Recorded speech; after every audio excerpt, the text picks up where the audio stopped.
usual gang of misfits and dope addicts are here. John texted in from Perry. Perry. Perry. That's how you spell Perry. Yeah. And said he does not fear the Reaper. Yeah, right. I don't know. We can take it up with Frank Chris later, maybe. Because on this day in 1944, Eric Bloom, guitarist and lead vocalist, and played by Chris Parnell in the SNL sketch for the band Blue Oyster Cult, was born. Yeah.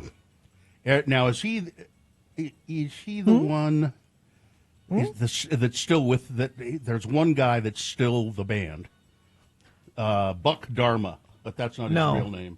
There's somebody named Buck Dharma. Yeah, he's the guy who wrote that song. Oh. And he's the only member of Blue Oyster Cult that's still out there calling himself Blue Oyster Cult. But it's not his birthday. No. Hey, that's a wonderful song. Don't Fear the Reaper. It's, it's so romantic. Death is so romantic, unless, until you're looking it in the face. Mm-hmm. What is this? All our times have come. What is it? It's another version of the song. I know, but who is it? The Beautiful South. Oh. Kind of a samba.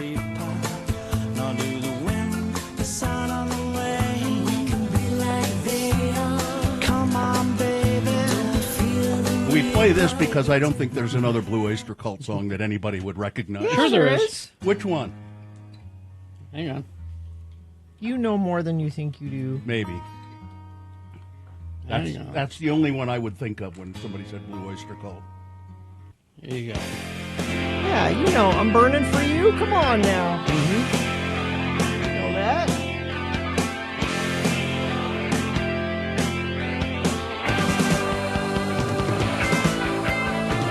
It's time to play B-sides. I like the original name for the band. They called themselves Soft White Underbelly. Oh, my. Home in the valley, home in the city. Home isn't pretty, ain't no home for me. But, of course, Ed Brass's favorite. Oh, yeah, I've heard this. Stumpin'.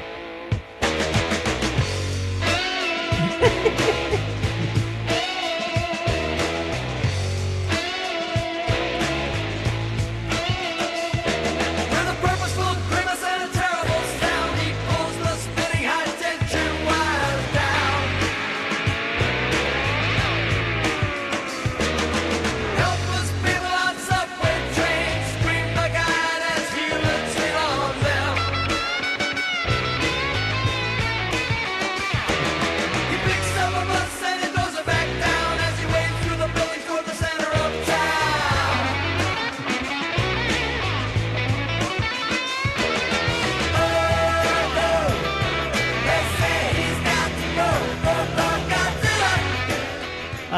I looked up Eric Bloom, and Google gives you the top searches. Yeah.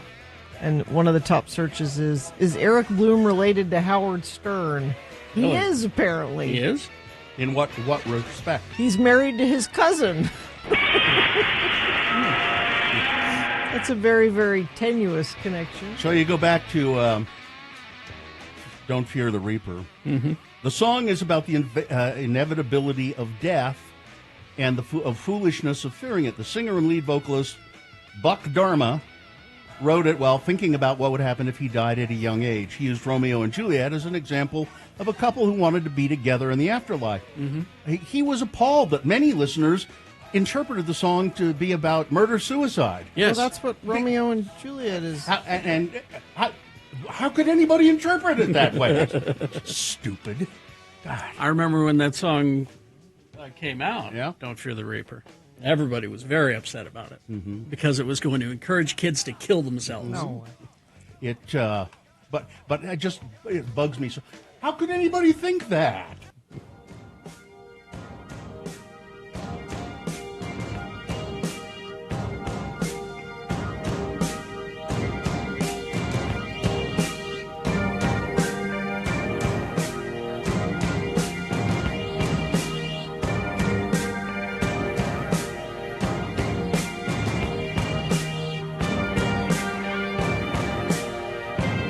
They don't get on with it, do they? He's still being Blue Oyster Cult. Just by himself. Well, I think he has other musicians with him, but he's 78 years old. You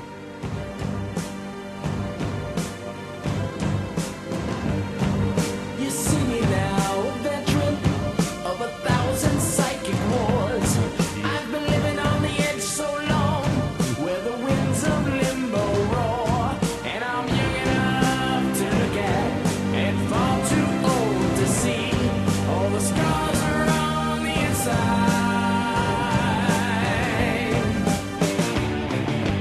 I'm not sure that there's anything left to me. Pretty basic stuff. Yeah. Blue Oyster Cult. Not really a cult. Apparently, he's a very nice guy, this Buck Dharma. It's not his birthday today. It's Eric Bloom's birthday. So what? It's the cowbell guy's birthday. So what? What? So what? Geez, okay, I'm sorry. I haven't honored the life of Mr. Bloom enough. It makes a big difference in this world. He's 81 today. He's not. He can't even get out of bed. The word gets back to him. I'm sure I'll be in trouble. I'm going to be in trouble with You're the gonna hear estate of from Eric Bloom. His people. I'll hear from his lawyer. I'm sure.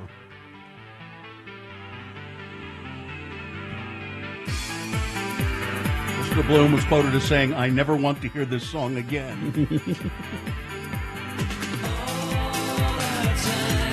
The club version.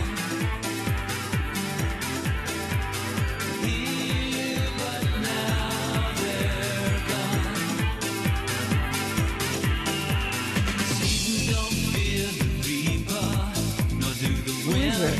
Heaven 17. Come on.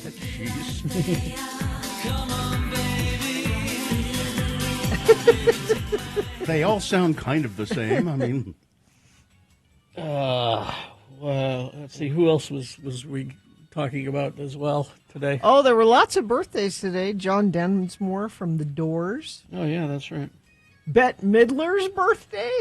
We could have opened with "Wind Beneath My Wings," Bill. We could have yeah, done could have. that.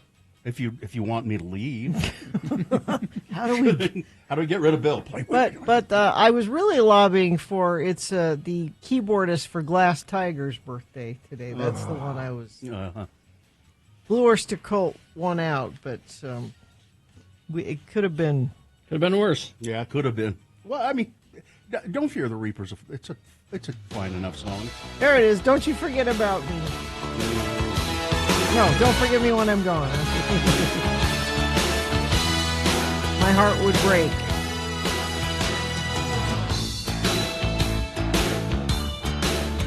They opened for somebody that, like Howard Jones or somebody. That's the only time I've seen Glass Tiger. I don't know why I should have seen Glass Tiger more than once. I've got it here. They opened for Blue Oyster Cult at one point. All right. Yeah. This has been Farting Around with Carrie, Bill, and Gina on X96, Radio from Hell. All right. Let's take a break, shall we? Then we'll come back. You can check in with us. Tell us how your Thanksgiving was. Did you do something nice? Was it pleasant? Did you enjoy your dinner? Was anything of note happen? 877-602-9696 is the number. That's 877-602-9696. Or you can text us if you prefer, 33986.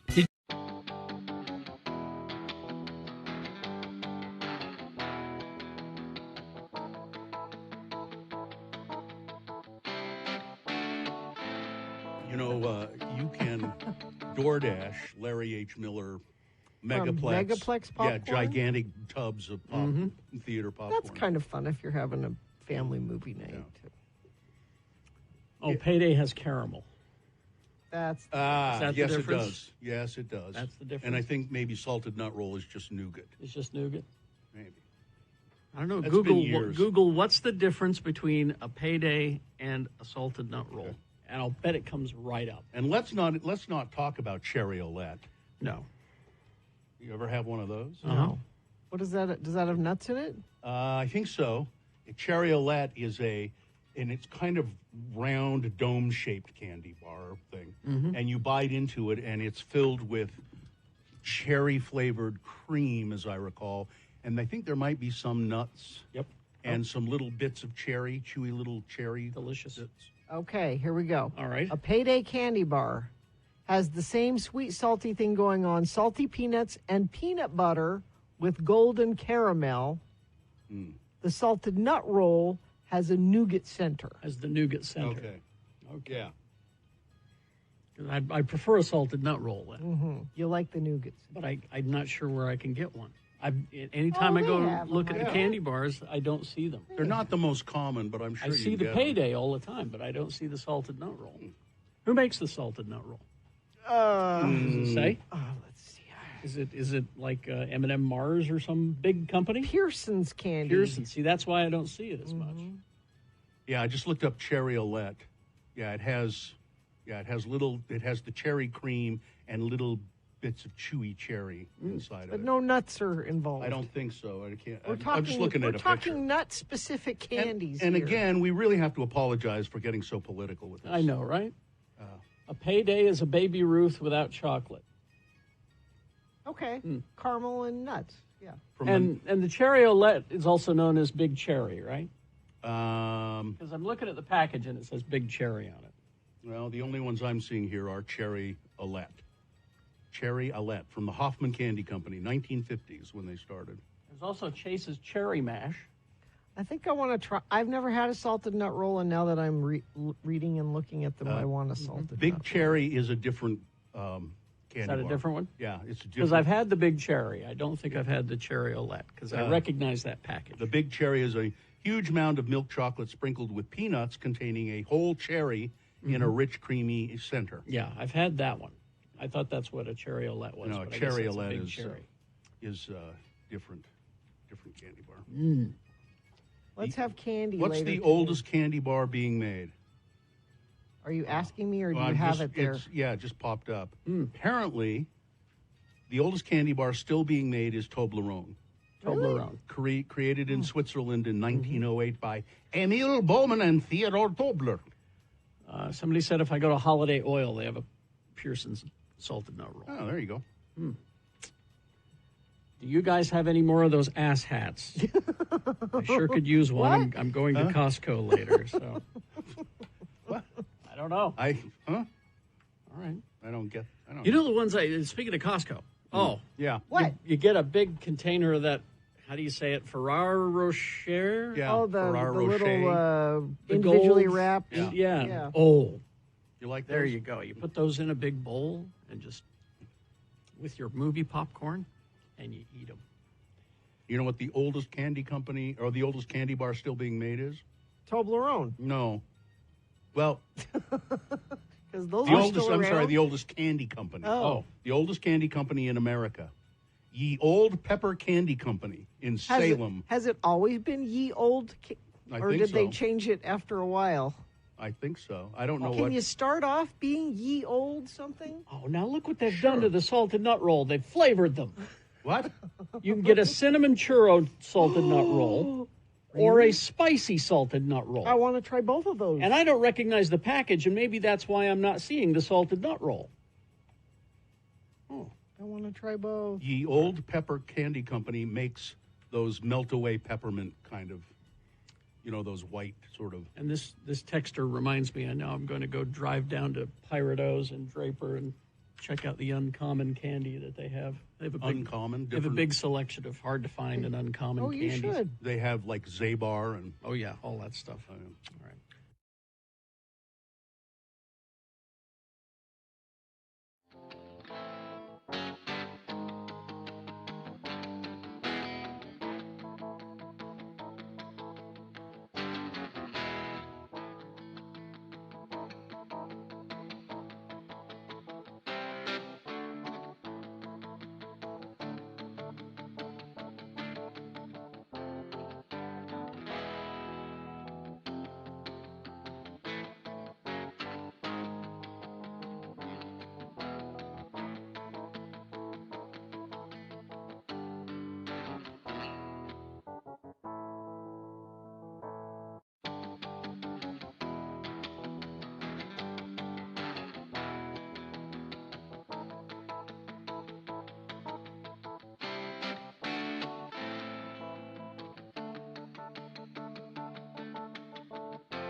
X96. All right, 622. Let's get this over with. Well, if you won't check in for me, why don't you check in for that announcer who just gave you the phone number? 877-602-9696 is the number. Call us. We'd like to hear from you in the morning. Tell us how your Thanksgiving was. You can also text us if you prefer, 33986. Gina, is there a sponsor? Yeah, we're going to start reminding you that it's time for the Road to the Road Home and the Road Home Mediathon. You can donate right now. Go to x96.com. There's a banner at the top that says donate here, big red button. You can start. Our quest to be the biggest fundraiser of the Christmas season starts today. You can just get your donation out of the way right away. Just go to x96.com and donate to the Road Home. And then plan on joining us Wednesday for broadcast in American Fork at it's Ken Garff Chevrolet, I think? Yes. The Road to the Road Home. All right. The moon is 83.4% of full. It is a waxing gibbous moon. The moon will set today at 2:30 p.m. Oh, no, that's a moon rise. It will rise at 2:30 p.m. today. Today being Monday, it's the first day of December in the year of our Lord Jesus Christ, 2025. It's World AIDS Day.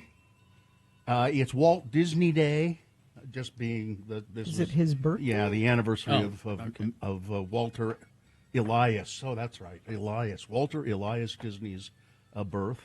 It's National Cookie Cutter Day, so make some cookies. National Peppermint Bark Day. I have a child who loves peppermint bark. And it's Rosa Parks Day. Oh. She refused to move to the back of the bus. And I've just received word that Donald Trump has ordered the airspace over this radio show closed to all air traffic. Oh, okay. This is Radio from Hell, starring the Lords of Morning Radio. It's Kerry Jackson right there. I'm Bill Allred right here. Gina Barberi, another Lord of Morning Radio over there. Katie for short is our fine producer behind me running the show. There's Dawson in the producer's booth as well. Hi, Dawson. And there's the dog, Vax. And I assume Hudson is in the back somewhere. He's in the back here. All right. And now we'll go to your check-ins if you've a mind to do them. 877-602-9696 or 33986. All right, let's see. Dominic the Hook and Dump Driver checking in. Gotta make bread. Okay. I need Money? You're making money. Money, Yeah. I think is what he means. He says he needs to spend more for Christmas.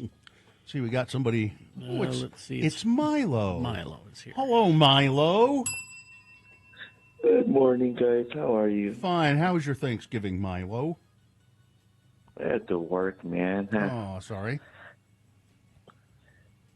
It was all right, though. At the end of the day, I did get some Thanksgiving food after work. So, Okay. What about you guys? How was your Thanksgiving? Just fine. Uncle Todd made a great turkey. It was very good, and there were no arguments to be had.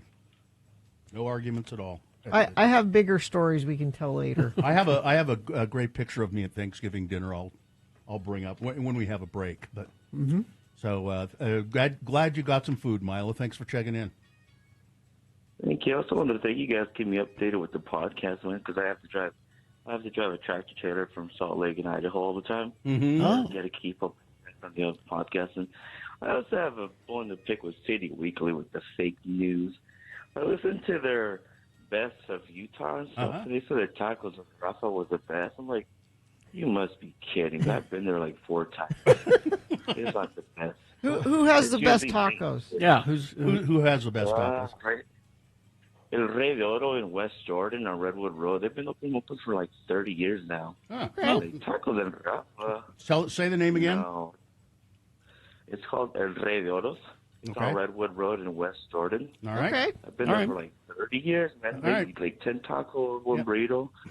No, tacos en Rafa, it's the worst Mexican Okay. food. All right. Thanks. Thanks, Milo. Thanks, Milo. I disagree, Milo. I've been to Tacos Don Rafa, and it's pretty good. But anyway. See you later. They've had 3 locations closed already here in Bountiful. Okay. All Okay. right, All right. fine, All right. fine. All right. You got- Thanks, Bye, thanks, Milo. Milo. You've got a bone to pick up. Adam is here. Hi, Adam.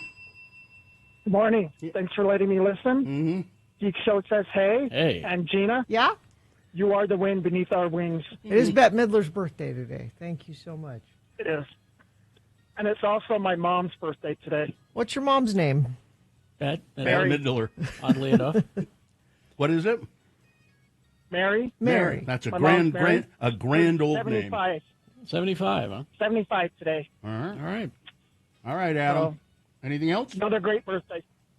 Well, no, just happy Festivus. You know, it's Festivus season. All right. Okay. So, All right. See you later. Thank you, Adam. Thanks, Adam. all right. Let's see. Roofer Keith checking in. Dr. Mike wants more cowbell. Let's see. Mixer driver Shane checking in from the Provo airport. Basie Casey here. The older I get, the less I fear the Reaper. Sketchy Blake of Ogden checking in, taking my daughter to get her license today. Oh, congratulations, Dawson. One of the few youngsters who want to get their driver's license, Yeah. I'm finding. Yeah. I just don't understand that, but there you go. Let's see. Zane of Dallas checking in. Is Don't Fear the Reaper a good coffee shop name? Huh? He's trying to get you to say Mill Creek Coffee. That's what he's. I'm not going to do it. Are you having some Mill Creek Coffee today? I have had some Mill Creek coffee yeah. today, yes. Let's see. Calvin from the Dell checking in. Don't Fear the Reaper reminds me that Peter Jackson's best movie, The Frighteners. Mm-hmm. I really enjoy that movie. Yep, it's good. Moni here checking in from Taylorsville, wanting to wish my son Frankie a happy 20th. Happy birthday, Frankie. Jocelyn of Sandy, not fearing the Reaper, but I did have a birthday on Friday. I hope you have a great holiday weekend. Mike in Nashville. I, for one, think it needs less cowbell. Why is there so much cowbell in here? Ron the Carpenter, my wife and I used to sing Go Go Godzilla chorus every time. Let's see. Right Wing Wade has some traffic for you. What happened to the friendship y'all had with Howard Jones? We stopped going. Well, we stopped playing his records, first of all. Yeah. That didn't sit well. Derek, the cable guy, checking in. Housekeeper Mariah. Salem Steve checking in. Blue Shell Food is sus. Suspect? Blue shell, like shellfish? I I have don't- no who knows? idea. Yeah. See, Steve, Blue oyster. I get it. Blue oysters. I Blue see what- shell. I see Okay, what all you're right. doing there. Dan of Evanston, Quinn the Barber, Mrs. Cole's Bear, and new little bro Leo checking Oh. in. Leo is 16 days old. Happy life, Leo. Jello Salad Annie checking in. Michael D. Miner from Grantsville. Chef Roy. Tim the Tree Guy. Woodworker Willie. Papa Such. I didn't catch the name of the taco place that was mentioned. Don't. It just doesn't. Okay, there we go. Traffic, please. Right Wing Wade says, checking in from I-15, both northbound lanes moving along well. Accident southbound I-15 at 215 South Interchange, milepost 299 right shoulder. Those are very detailed accident reports, and we appreciate that from Right Wing Wade, but he's not the only one. That's open to anybody out there that wants to text us and let us know what you're seeing on the roads. 33986. All right, we're going to take a break, play a song. After that song, it's Big Boy News, and Frank Christ presents the Dead Celebrity Game. Amy Donaldson has sports at 7 o'clock. Boner of the day coming up. All that on the way. Stand by. RandLife.com/X96. You know, I don't know if I've ever mentioned that Rand Life is a local mortgage company, one that I've used before. I probably have mentioned that occasionally, haven't I? But right now, let me tell you what Rand Life is doing. They're helping you access the money that's in your home. Cash money that you can get in as little as 5 days. Rand Life has the fast 5-day HELOC. That's home equity line of credit. You can tap into your home's equity and get cash in as little as 5 days. That's really, really fast when it comes to getting money like that. And then you can use that money for the holidays, for travel, maybe pay off high-interest credit card debt. Whatever you want to use it for, you can. Find out more about it with Rand Life specialists. All you have to do is go to this website, randlife.com/X96. That's randlife.com/X96. Find out how you can get money in as little as 5 days with Rand Life's 5-day HELOC program. Well, let's get to it. Have another drink with Jimmy the Wine Guy. Is it sponsored? It is brought to you by Rocky Mountain Mixers, your locally owned and operated mixers and more store, offering Utah's widest selection of mixers in one location, located just east of the Cottonwood Heights Liquor Store on Fort Union Boulevard, or visit them online at rockymixers.com.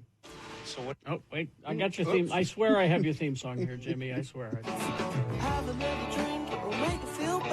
by the Kinks. Yep.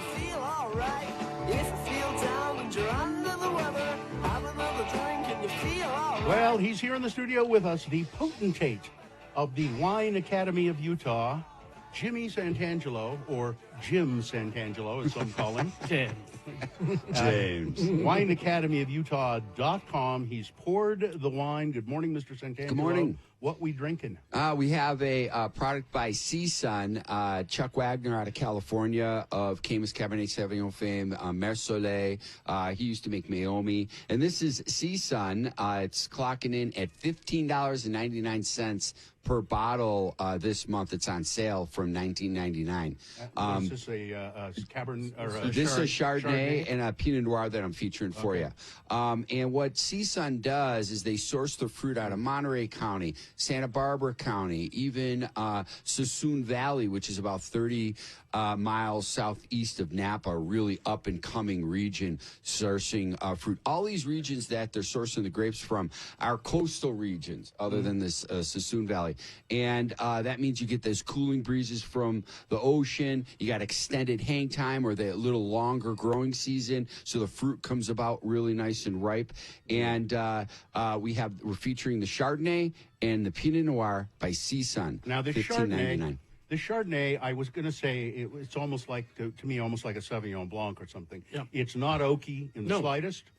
It's kind of tangy. Yeah, the tangy is the acid. What I like about this wine, and they describe it, and it's pretty spot on, that it's this lush flavor, good body, not oaky though, like a creamy for the Chard, and then the acid comes through. So you get it's very well balanced. I mean, I would call this also a cocktail Chard. In that you're not making a cocktail with it, but you can have it just on its own. It's going to pair just on its own. It's not craving food. Yeah. But if I were to have food, I would have something, like avocado toast. If you're looking for a wine to pair with breakfast out there, this is a wine for you.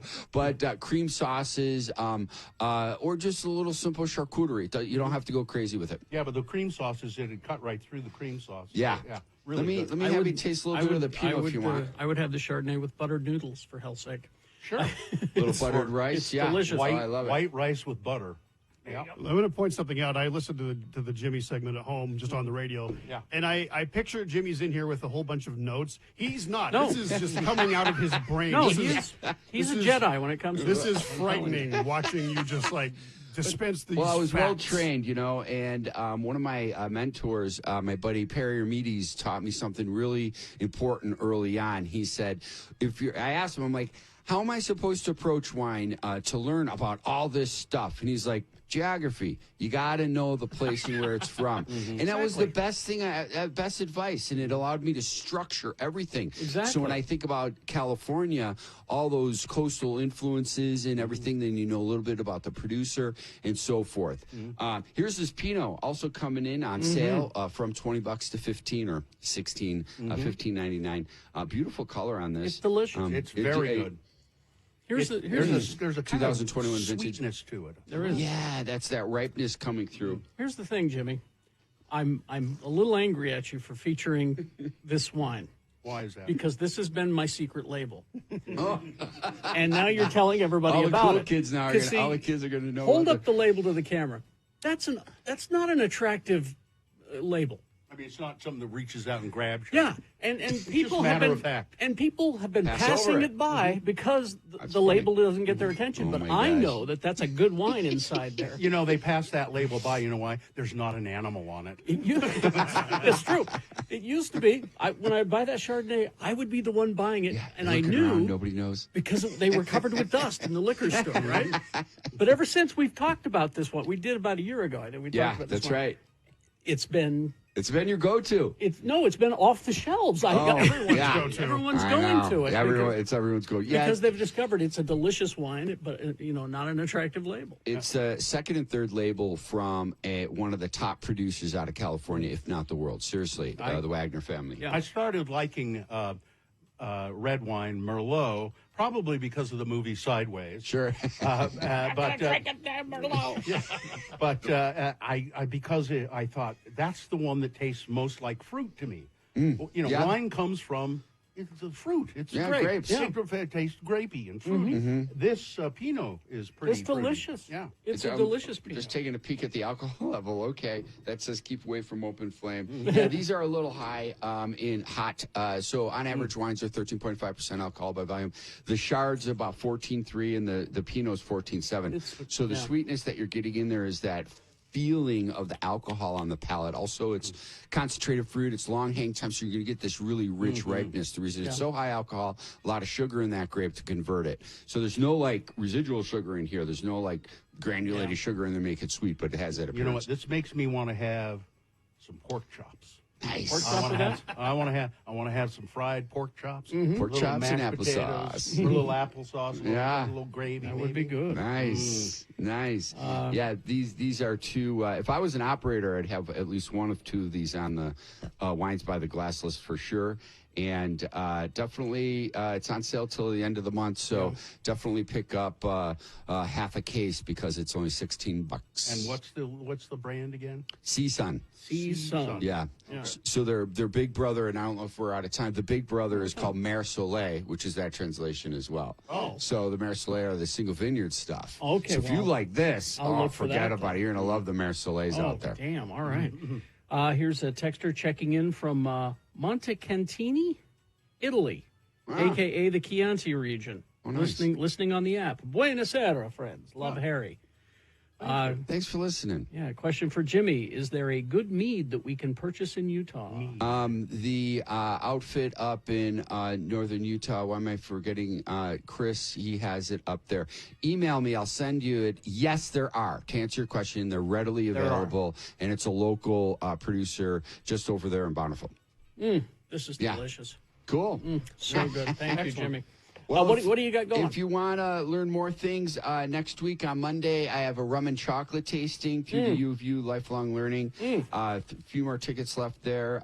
This Saturday, History of the Martini at the Private Club Edison House, if you remember there, reach out. And then next Thursday, we have a few tickets left. Thursday, 3/28 at Leo Libations, wine pairing at the Leonardo Museum. Nice. Is it Hive Winery that you're talking about? It is. Thank you. Oh, yeah. Hive Winery does Hive the mead. Winery. Thank you. They do the mead for you.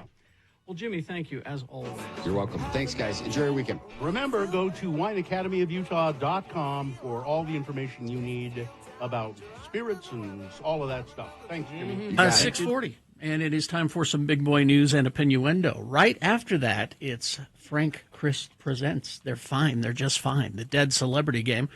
Going to give you a list of 4 celebrity names. 3 of those celebrities, they're just fine. One of them, dead. Pick the dead one correctly. You're going to win. Tickets to Live at the Eccles presents God is a Scottish Drag Queen Christmas Special, December 11th and 12th. All right, you'll get those tickets if you play Frank Christ Presents. 877-602-9696. Line up, the sooner the better. To get those tickets right after this big boy news and opinioendo brought to you by. Now, let me tell you a little bit more about that. It's Live at the Eccles presents God is a Scottish Drag Queen Christmas Special, December 11th and 12th.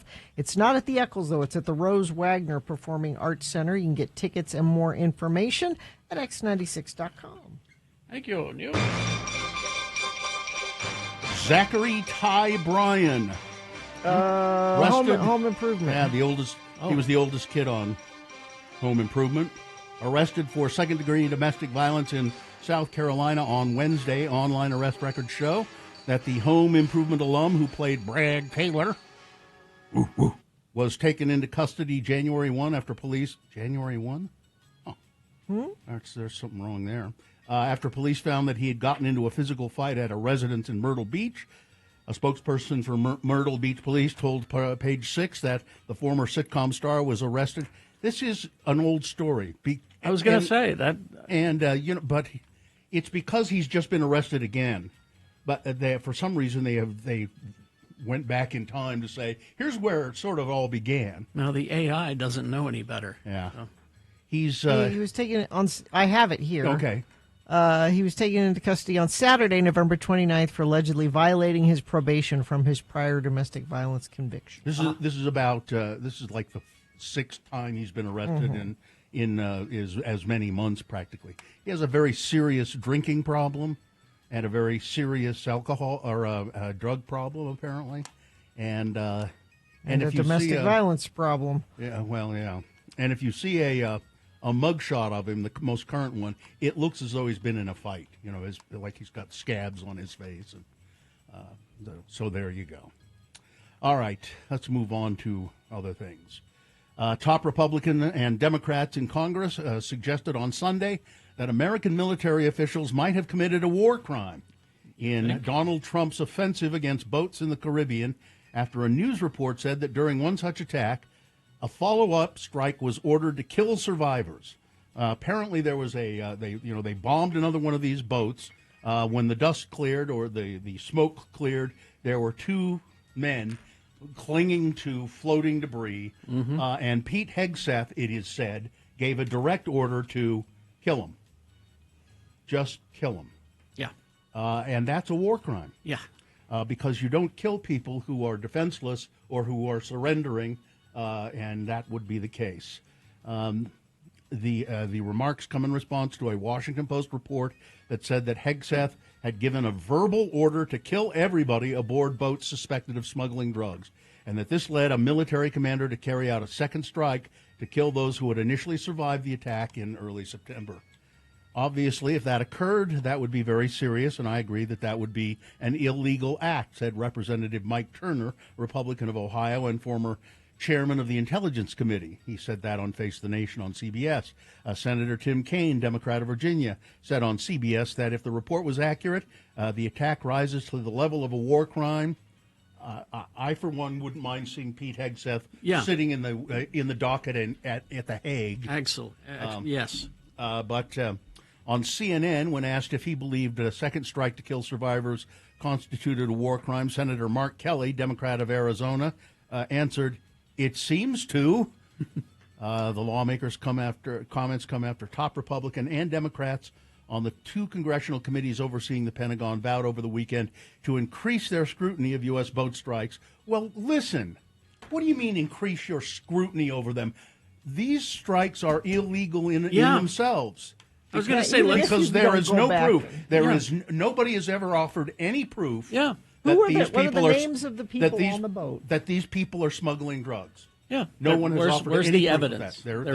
There is none. And even if they are smuggling drugs, you pull up in your Coast Guard boat and you arrest them just like and a put liberal. them on trial. Sounds just like a liberal. That's right. No, we were going to kill them. That's what, and I mean, Pete Hegseth said, we don't coddle them, we don't arrest them, we kill them. Yeah. That's against the law. Donald Trump has probably plans to pardon Juan Orlando Hernandez. Speaking of drug runners, exactly. A former president of Honduras who orchestrated a decades-long drug trafficking conspiracy that ravaged his Central American country, Honduras. He once boasted that he would stuff the drugs up the gringos' noses. He accepted a $1 million bribe from El Chapo to allow cocaine shipments to pass through Honduras. A man was killed in prison to protect him. At the federal trial of Juan Orlando Hernandez in New York, testimony and evidence showed how the former president maintained Honduras as a bastion of the global drug trade. He orchestrated a vast trafficking conspiracy that prosecutors said raked in millions of dollars for cartels, while keeping Honduras one of the Central America's poorest, most violent, and most corrupt countries. Last year, Mr. Hernandez was convicted on drug trafficking and weapons charges and sentenced to 45 years in prison. Donald Trump's going to pardon him. He said, I don't know. I just have heard. And he was set up. None of the charges were true. He was set up. Yeah. And so I'm going to pardon him. And again, it's just people saying this to him. Yeah. And then he'll go on about Biden's auto pen. By the way, Trump also has pardoned, he set free a private equity executive who served less than 2 weeks of a 7-year sentence for his role in what prosecutors described as a $1.6 billion scheme that defrauded thousands of victims. David Gentile a one-time resident of Nassau County, New York, had reported to prison on November 14, was released on Wednesday, according to the Bureau of Prison Records and a White House official who was not authorized to discuss the matter. Mr. Gentile and a co-defendant, Jeffrey Schneider, were convicted in August of 2024 of securities and wire fraud charges and sentenced in May. Unlike a pardon, the commutation granted to Mr. Gentile will not necessarily erase penalties that could be associated with his conviction. Schneider, who was sentenced to 6 years, does not appear to have received clemency from Trump. So I don't know why he's giving clemency to this guy, but geez. Sure, if you buy enough Trump coin, Authorities in California asked the public for tips Sunday in finding the person responsible for a shooting that left 4 people dead, including some children. Mm-hmm. This was at a family gathering at a banquet hall in Stockton, California. Many people were wounded as well. Faith leaders in the Stockton area were planning an afternoon vigil to honor the dead and pray for the 11 people who were wounded. The victims who died ranged in age from 8 to 21, said Heather Brent, a spokesperson for the San Joaquin County Sheriff's Office. Early indications suggest this may have been a targeted incident. Local officials said that the suspected shooter has not been caught and pleaded with the public for help. Detectives were still working to identify a possible motive. But this was a birthday party that was going on, and the shooting occurred just before 6 p.m. inside the banquet hall in Stockton, California. I don't know. Geez. Let's see. At least, this is an old story because that fire in Hong Kong at the housing complex, 16-story apartment complex. I think the last I heard was 136 or something like that. People died in that fire, but there are about 100 people still unaccounted for and missing in this apartment fire, high-rise apartment complex. The fire burned for 2 days. Just amazingly awful. Bernie Sanders has endorsed a Utah candidate. Really? Yeah. Several months ago, State Senator Nate Bluin rallied up an audience of thousands as they waited to hear from Bernie Sanders. The U.S. Senator from Vermont spoke to Utahns again on Friday, specifically those living in Utah's new Democrat majority congressional district. Send Bluin to Congress, says Bernie. We need members of Congress who have the guts to demand that the billionaire class start paying their fair share of taxes, Sanders said in a statement from Bluin's campaign announcing the endorsement. State Senator Nate Bluin is that fighter, he said. He stands with working Americans, not the corporate interests and oligarchs who have so far too much power. Nate's values and courage make him the clear choice in this race. Let's see. The Utah Department of Corrections lacks enough staff focused on mental health. Even when staff said that they were checking at-risk inmates, at-risk meaning for dying by suicide, checking every 15 minutes, they often weren't, even though they said they were checking on them. This is according to auditors at a legislative hearing in mid-November. We noted that some officers were filling out the 15-minute logs without looking in the inmate cell, said lead auditor Brendan Ressler. We know 2 examples when inmates were able to engage in self-harm despite these checks occurring. One of them, an inmate who committed suicide, was not found for over an hour, despite receiving multiple checks throughout that hour, or notations of continuous checks. Claiming to have been checked. Yeah. That's really great, isn't it? Let's see. A man in southern Utah is facing theft and property damage charges after police say he was seen going into a gym's locker room and stealing multiple items, including a $12,000 Rolex watch. I'm just wondering who takes their $12,000 Rolex watch to the gym and trusts a gym locker with it. I mean, who would you do that? I wouldn't. I wouldn't be wearing a A watch like that every day. That's a going out to dinner watch. Yeah, that's a going out to dinner watch. Exactly. Yeah, and then finally, this story. I put a note on this story. Who can possibly care about this? And then I realized who gave me the story. So she must care that Frank Sinatra apparently had a large penis. We have documented proof. So? So what? It's been debated for years. It's been claimed for years. Paul Anka, who was a friend of Frank Sinatra, said, "I saw Frank Sinatra's penis in the sauna. The size rumors are true. I hope you're happy, Gina. Are you This satisfied?" is an important news story. Okay. It's a way to honor Frank. Well, then who's let me no go. longer here. Let me go into a lot of detail about it. Would you like to know? He doesn't know how big it was. All right, that's it. All right. We do need a contestant for Frank Christ Presents. 877-602-9696. Give us a call. It's for God is a Scottish Drag Queen tickets, the Christmas special. All right. Weather, traffic, Gina. Let's see, 39 for a high today, so kind of chilly. Overnight low 27. We've got another chance of rain-snow mix tomorrow, 60% actually. So could see a little bit more of that. And then we have a couple different days this week. It looks like we have a chance of snow, so that's nice. Traffic, let's see what we have here. Friend of the program texted in and said there's slowage 201 eastbound about 3200 west. I don't know what the hell's going on. I don't know either. The only thing I know is what you've sent me. So thank you for that. 33986 is where that came in. It looks like there's a crash there. I just went to the UDOT cameras. Crash SR201 eastbound at 3200 west. Right where you said it was, friend of the program. Whatever you're seeing, you can text us 33986. Oh, Frank Christ is here, the Reaper of Celebrity Souls. Hi, Frank. Maybe you could tell us about Frank Sinatra's penis. I mean, did he have a really? I didn't know him that well.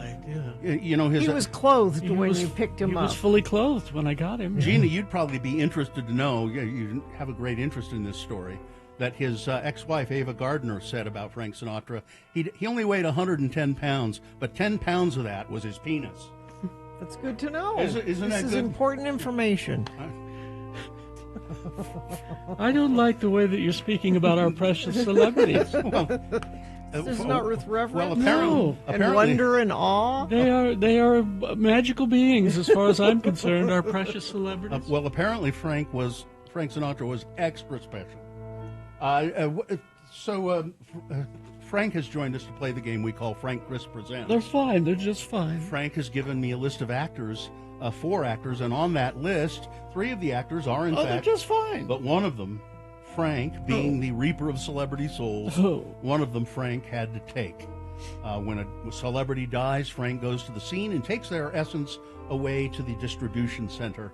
And if we have a contestant, do we have? We do. Derek is here. Derek, are you ready to cash in on a celebrity's death? I am ready. Okay. How are you today? I'm fine. I'm just fine. That's good, Derek. Derek, because it's Rosa Parks Day and she's a symbol of civil rights, Frank has given me a list of actors in movies about the struggle for civil and human rights. One of these actors is dead. You tell me the dead one, and you will win the prize. Ready to go? Yes, sir. Okay, here we go. First, Roger Corman. He was primarily a director, but also an actor and producer. He was called the Pope of Pop Cinema and the King of Cult. He produced and or directed A Bucket of Blood, The Little Shop of Horrors, X, The Man with the X-Ray Eyes, The Wild Angels, and The Trip. And among the movies he acted in was Philadelphia, about the rights for people with HIV and AIDS, the fight for their rights. Number 1, Roger Corman. Number 2, Dwight Schultz. He was Captain Howlin' Mad Murdoch on the A-Team on TV, Reginald Barclay in Star Trek The Next Generation. He reprised the role in Star Trek Voyager as well, and the film Star Trek First Contact. He played Barclay in all 3 of those. He was in The Long Walk Home, set during the Montgomery bus boycott. Number 2, Dwight Schultz. Number 3 was Delroy Lindo. Lindo was prominent in Spike Lee films Crooklyn, Clockers, and Five Bloods. He was also in Get Shorty, The Cider House Rules, and The Core. He also guest starred on The Simpsons in an episode Brawl in the Family, playing a character named Gabriel. He was in Spike Lee film Malcolm X. Of course, a great civil rights leader, Malcolm X. Number 3, Delroy Lindo. And finally, number 4, CCH Pounder.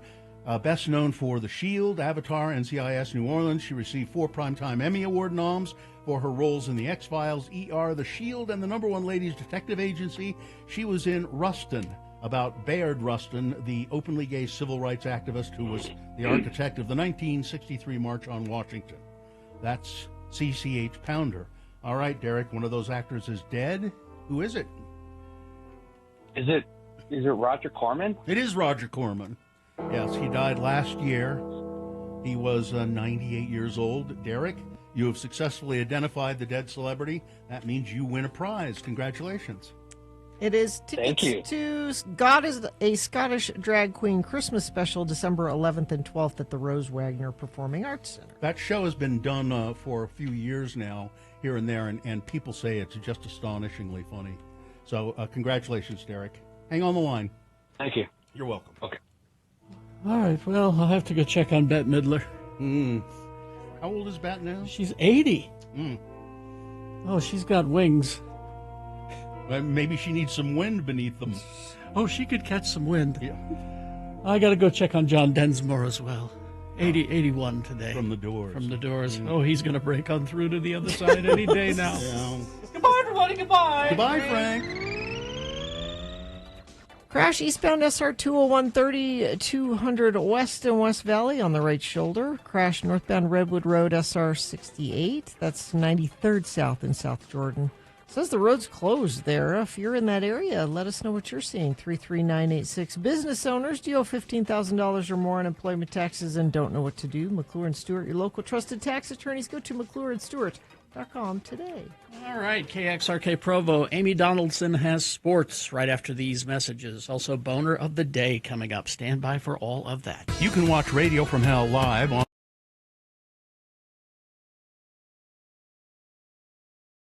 Vaxildan, our radio pup, finally has a sponsor. It's Zero Res, and this time of year brings a lot of dirt and things through your house, damaging your carpets. Vax says book your carpet cleaning appointment today. Not only do you get the 4th room free, but your animals will thank you with extra love.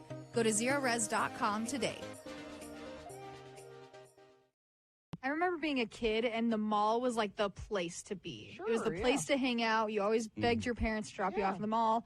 And I look back at those days, and I'm like, I hate the mall.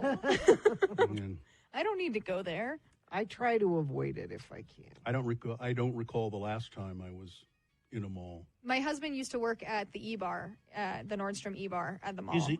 And that was the only reason I would ever go to the mall. Just go get a coffee. Just get coffee from him, say hi, and leave. Because you were flirting with him? Yeah, well, I mean, like, I was already dating him, but Oh, I continues to flirt with him. Why not? Flirt him. It keeps the spark alive, Yeah, right? keep flirting, Keep Katie, flirting don't with stop him. that. But Flirt you could flirt with me if you want. No. Thanks, Bill, but we're coworkers. Oh, yeah, that wouldn't be good, It's would a it? little weird. No. It'd be a little weird. I was always told not to date my coworkers, and then I started dating my husband, who I was working with at the time at the haunted house. It But it doesn't worked count. out. It doesn't count at the haunted No, house. But it that's worked fine. out. They mean so. that everywhere except the you haunted should- house exception. You is- should never dip your pen in the company ink. I had not heard that before, and I heard somebody on a television show say it a few days ago. Really? I've heard that before, and I always thought it was the worst metaphor to say. I've heard It's don't. terrible. The worst one is don't fish off the company pier. I don't know. I think That- dipping in the company ink is worse. No, They're both what I'm pretty saying, bad. What I'm saying, dipping your pen in a company ink is descriptive. Yeah. Fishing off the company pier is not. It's like, huh? What do you mean? What am I? Huh? There's a lot of fish in the sea. You're fishing maybe for a I don't- date. You're I don't fishing know. I don't know. It's more. It's more precise to say, don't dip your pen in the company ink. Just don't date your coworkers. How about that? No. But companies have policies against it. But but I know many instances of people that went developing, around that. or there wasn't a policy and they had relationships at work. And It depends on if you're in a position of power. Like if you're equals, if you both do the same thing. well, where's the point of that? I mean, I want to date up, man.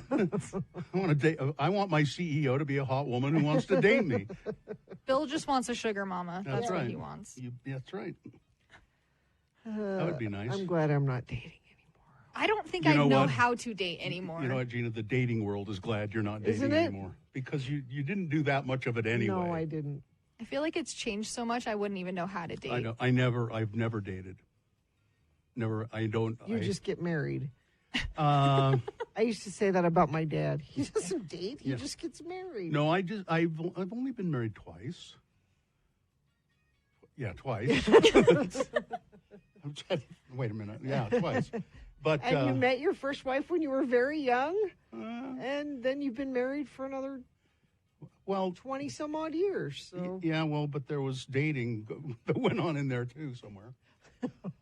a little bit. Yeah. You want to be careful here? Well, it's way long time ago. It's water way under the bridge. Oh, okay. But I never dated. Like, would you like to go to dinner with Yeah. me on Friday night? You didn't do that? No, not too much. I think I did that like with one person in college, and that was it. Mhm. Otherwise, it was just hanging out. Yeah. We're just hanging And, out. and wait, now everybody left, and it's just me and you hanging out. Yeah. Is that how Yeah, it would basically, go? yeah, pretty Oh, much. everybody's gone now. And oh my, you really are hanging out. Is that That's my company. That's my pen. Where's the company ink?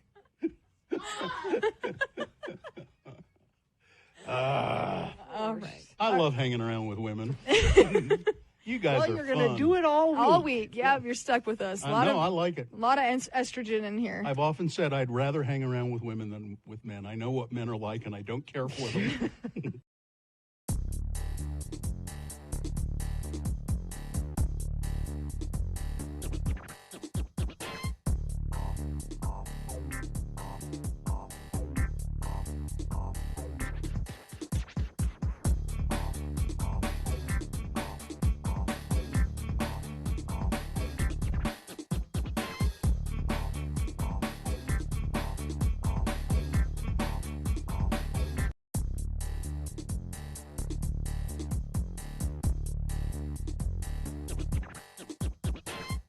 Dix. My husband's shopping for a new tractor right now. Well, be careful. You might get tractor ass. And so is Chad in Layton. In Layton. Shopping for a new tractor in Layton. All right. Let's get to some sports with Amy Donaldson, brought to you by. Back by popular demand, live at the Eccles Presents God is a Scottish Drag Queen Christmas special, December 11th and 12th at Rose Wagner Performing Arts Center.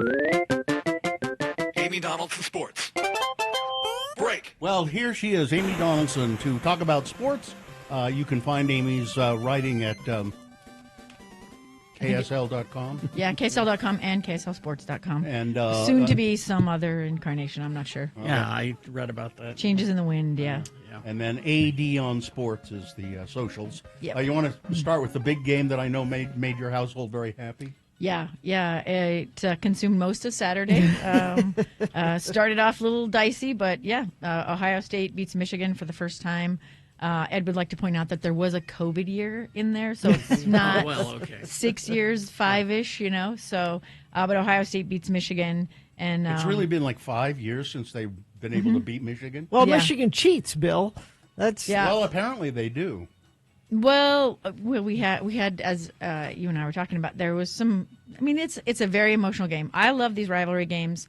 So, there's a love-hate relationship with these rivalry games for most people who have any sense of decency, because they bring out the best and they bring out the worst in people. And you saw that. And if you watched any rivalry games, you saw it with the Michigan game where the Michigan player headbutted a referee. Headbutted a referee. In a helmet. He was wearing his helmet. And what he said later was he was trying to show the referee what was being done to him. Probably not the best thing when you're wearing full pads and a helmet to do to to the face of a referee. But, he just got a 15-yard penalty, so Is that maybe all? it was worth it. Yeah. They didn't throw him out of the game? Nope, didn't throw him out of the game. Jeez. It's, I would say, another in a long line of really bad behavior at every level of football that we're seeing, and I am not sure why we can't get in. It's interesting to me, too, what a little bit I watched.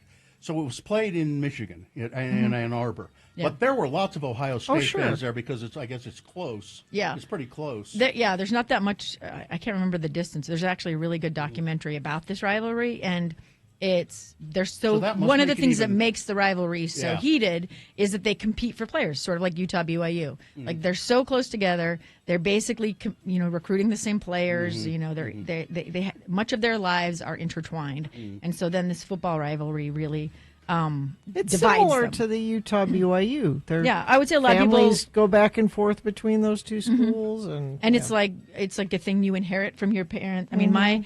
my grandkids have inherited the love of Ohio State. There's no reason at all for them to be as passionate. My 5-year-old grandson was telling me about the Michigan player and watching the videos and among other things. But yeah, so it is a thing. It's very similar to the Utah BYU rivalry, which is waning because of it's not in that last week. Yeah, like they need to fix that. Yeah, It was the Big so 12 weird missed watching the that was a swing and rivalry. a Yeah, miss. so we can have more bad behavior. No, that's what should be on rivalry week. That's where that game should. It depends on what you want to do. It depends, like you say, it takes out some of the passion, but it like infuses college football with more meaning when you have those rivalries. So, but Ohio State wins, and they're going to play number 2 Indiana in the conference championship Saturday, December 6th, for the number 1 seed in the playoffs, and They're unbeaten, aren't they? both teams are unbeaten. So it's the battle of the unbeatens. So Okay. should be a great game. And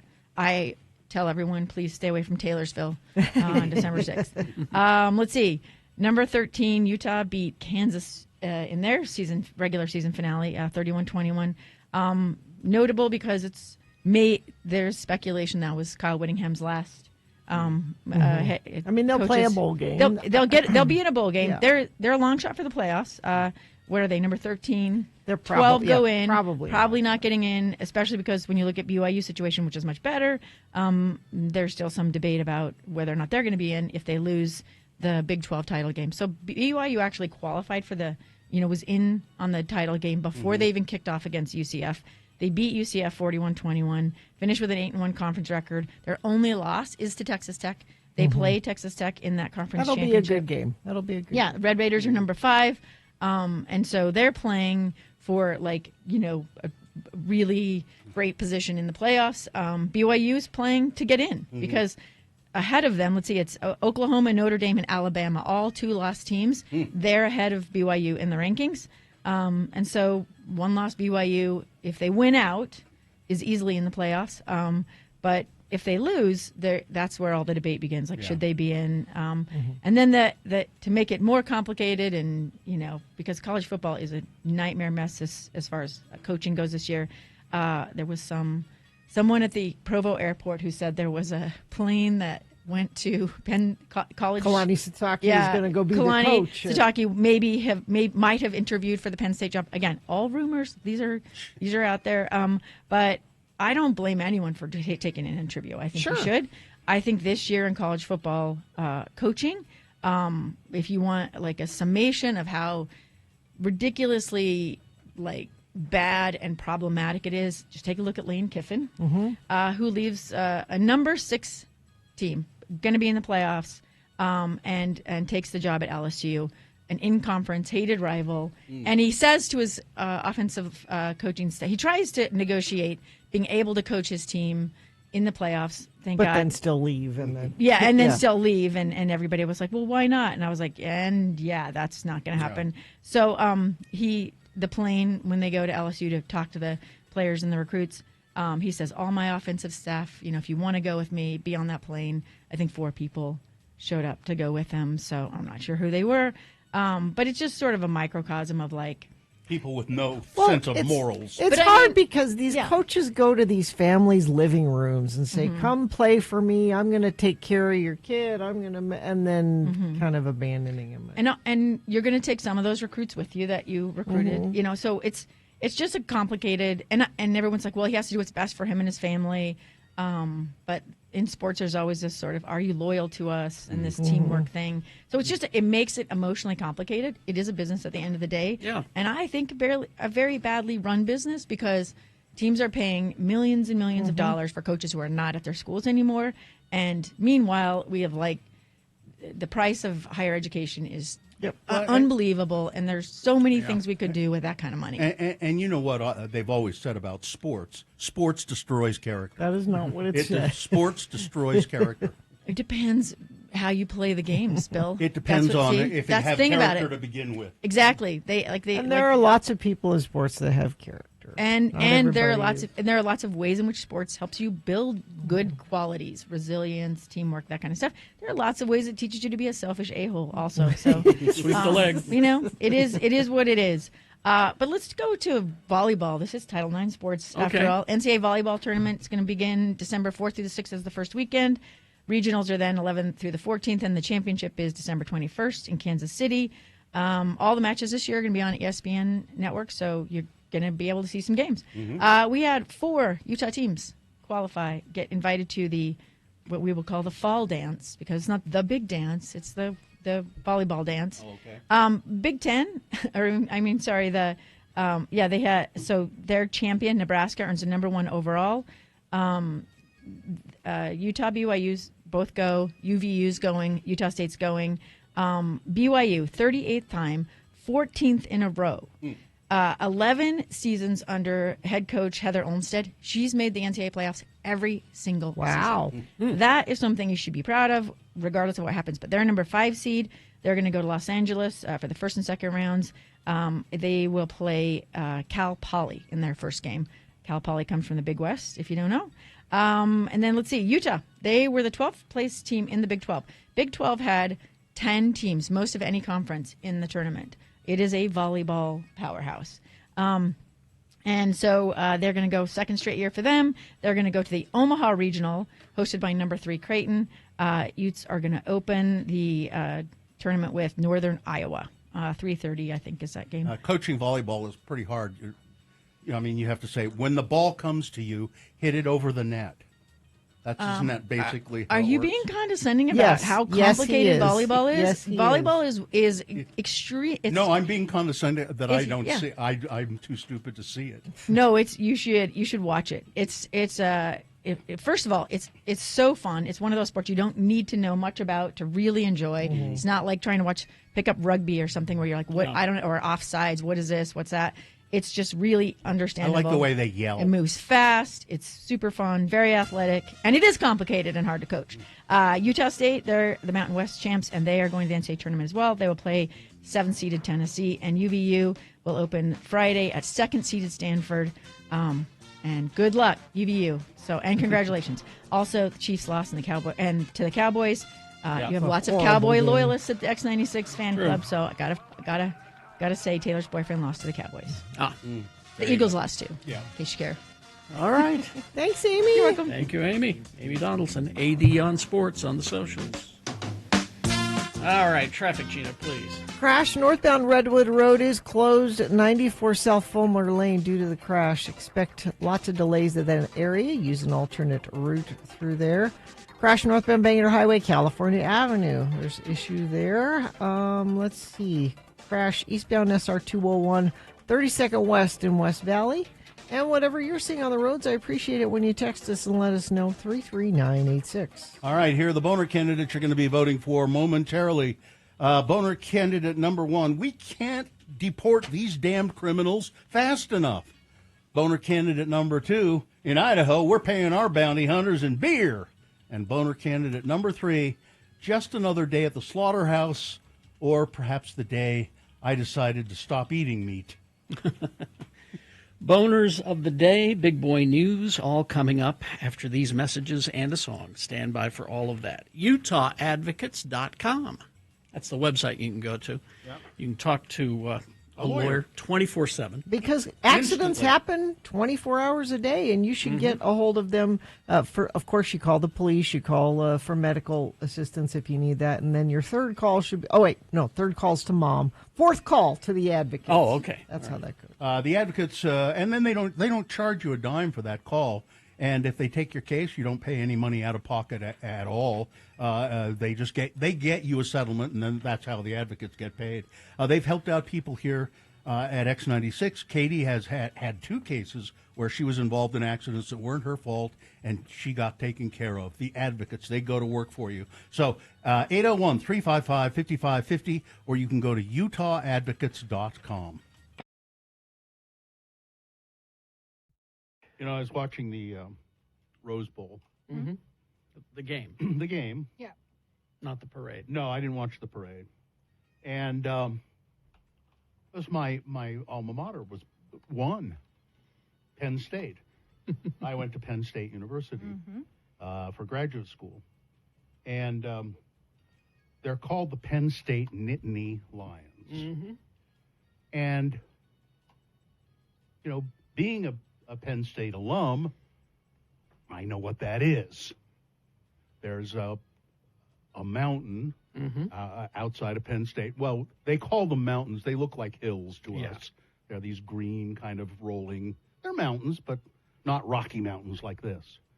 And one of them is Mount Nittany. Okay. Which is, I believe, a Native American term. And so the lions would be the mountain lions that live on the hill. That used to. There aren't any any longer. Okay.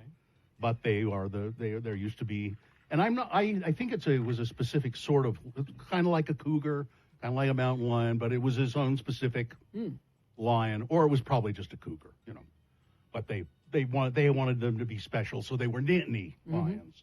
And so that's the school takes their name from that. All right. It's fine. So you would think that somebody who's from Pennsylvania, who has relatives who go to Penn State, would know that. You'd think. Yeah.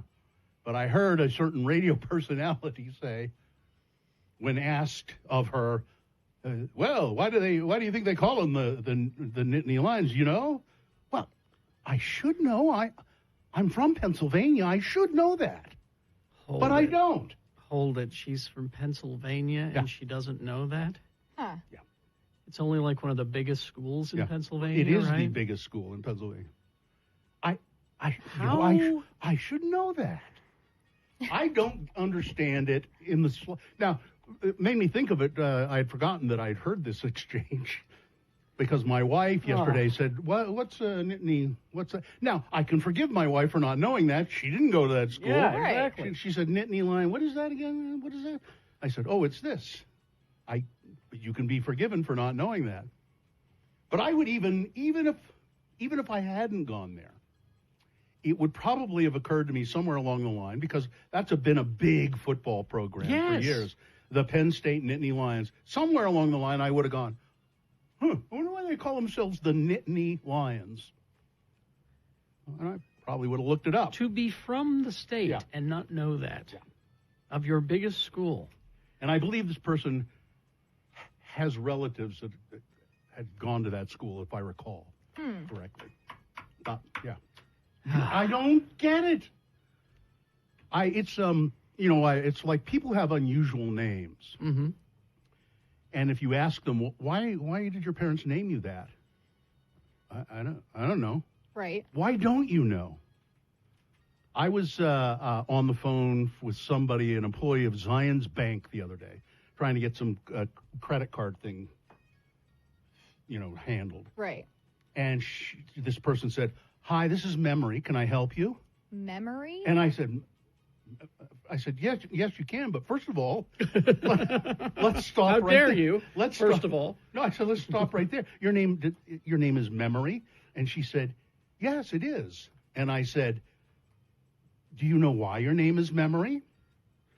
If she and says she I can't, did. if she says I can't remember, I'm she gonna die. did. Good. She said, and I thought that was her story, very short and sweet. All right. She said, my grandmother died a month to the day before I was born. Wow. And my parents wanted to commemorate her and remember her always. So they said, let's name our newly born daughter Memory. Interesting. Okay. And I said, that's a lovely story. Thank you. Now, can we do our bit? And she said, oh, thanks. I'm glad you asked. It's interesting. My youngest nephew was born on my grandmother's birthday, and there were a couple of birth complications. And I mean, everything ended up perfectly well, and he's turning 8 this month. But yeah, it's kind of interesting to think about that. I don't. I thought it was great that she knew that. But if you have even if you don't have an unusual name, I mean, I know my legal first name is Ralph. I know why I'm named Ralph. Very specific reason, not because my mom loved the sound of the name. It's because it was my her father's name. Okay, it just rolls off the tongue, Ralph. Oh, it was her father's name, and so to honor her father, my grandfather, they named me Ralph, and William, Bill, I think was my father, who I never really knew. I was a friend of his, was named Bill. Okay, now let's help some people out here. Here's a text. Okay. I'll be honest, I don't know what an Aggie is. It's short for agriculture. Agriculture. It's an agricultural school. Yeah, believe it or not, USU is an agricultural school. Yeah, and well, it's still a big. They do a lot of agriculture study there and farming study, and so they're Aggies for short. Yeah. I know why I was named Caitlin, and it's because in Irish it means pure. And so that's so why were you named Caitlin? That's what my mom. That's what my mom thought I was going to end up being, and then instead, I came out with me, and now I'm Katie. And we know Carrie was named Carrie because his mother loved Cary Grant. Yeah, it happened to be which is that's a perfectly fine reason to name somebody. I was almost named Michelle. That's why it's my middle name after the Beatles song, because my dad.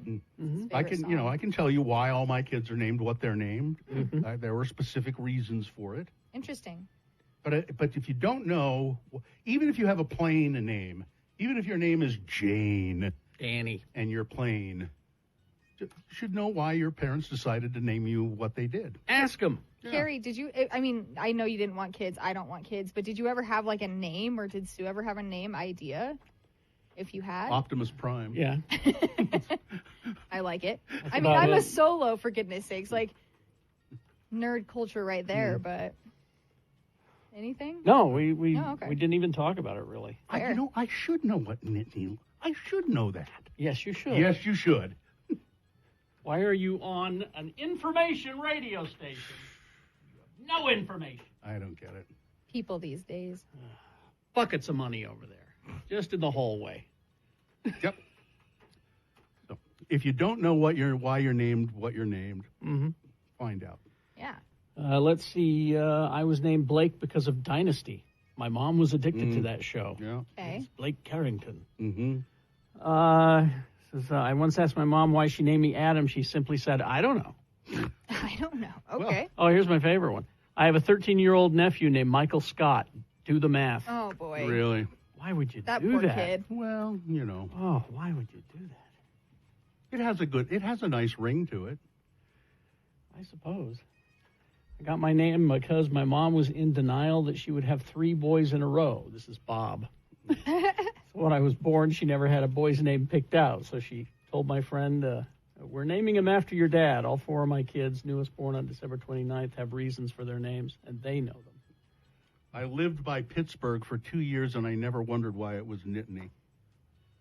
Why don't you wonder these things? Yeah. Apparently, Dawson was named off of a Cabbage Patch Kids book that his older sister read. Oh, wow.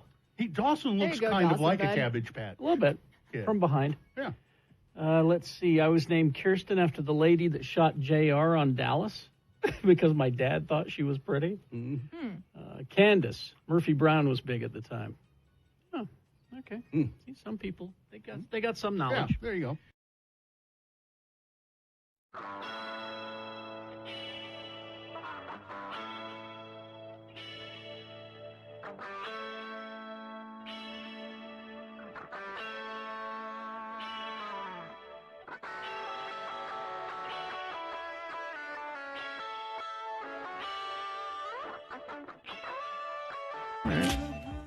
Let's see, 7:25 right now. Time for Boner of the Day. 3 news stories.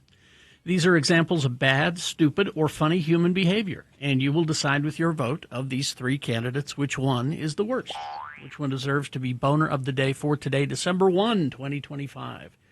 We'll give you 2 candidates now, a third after the news, and once you've heard all 3, you will vote. One of you lucky random Boner voters will receive. Can't buy it. Got to win it. Radio from Mel Boner T-shirt. Boner candidate number 1. We can't deport these damn criminals fast enough. Amy Lucia Lopez Belosa, 19 years old. Detained by, there's a picture of her, x96.com. In her /live. cap and gown? Cap and gown, holding her diploma. Was detained by immigration officials at the Boston airport before a flight to surprise her family in Texas for Thanksgiving. She's now in Honduras. Really? The 19-year-old college student was about to board the flight to surprise her family for Thanksgiving when she was detained at Logan International and deported to Honduras 2 days later, her father and a lawyer said on Sunday. The student, Amy Lucia Lopez Belosa, was brought by her parents from Honduras to the United States when she was 7. Her father, Francis Lopez, said in a telephone interview on Sunday that neither Ms. Lopez nor her parents knew that there was an order for her deportation. When they arrested Amy, that's when they told her, Mr. Lopez said. He's a tailor, by the way. He said his employer had arranged and paid for his daughter's travel to Austin, Texas, to surprise him at work. Ms. Lopez's lawyer told Todd Pomeroy described a process for obtaining information about her case, including the grounds for her deportation. But they just arrested her and then they deported her, and that's that.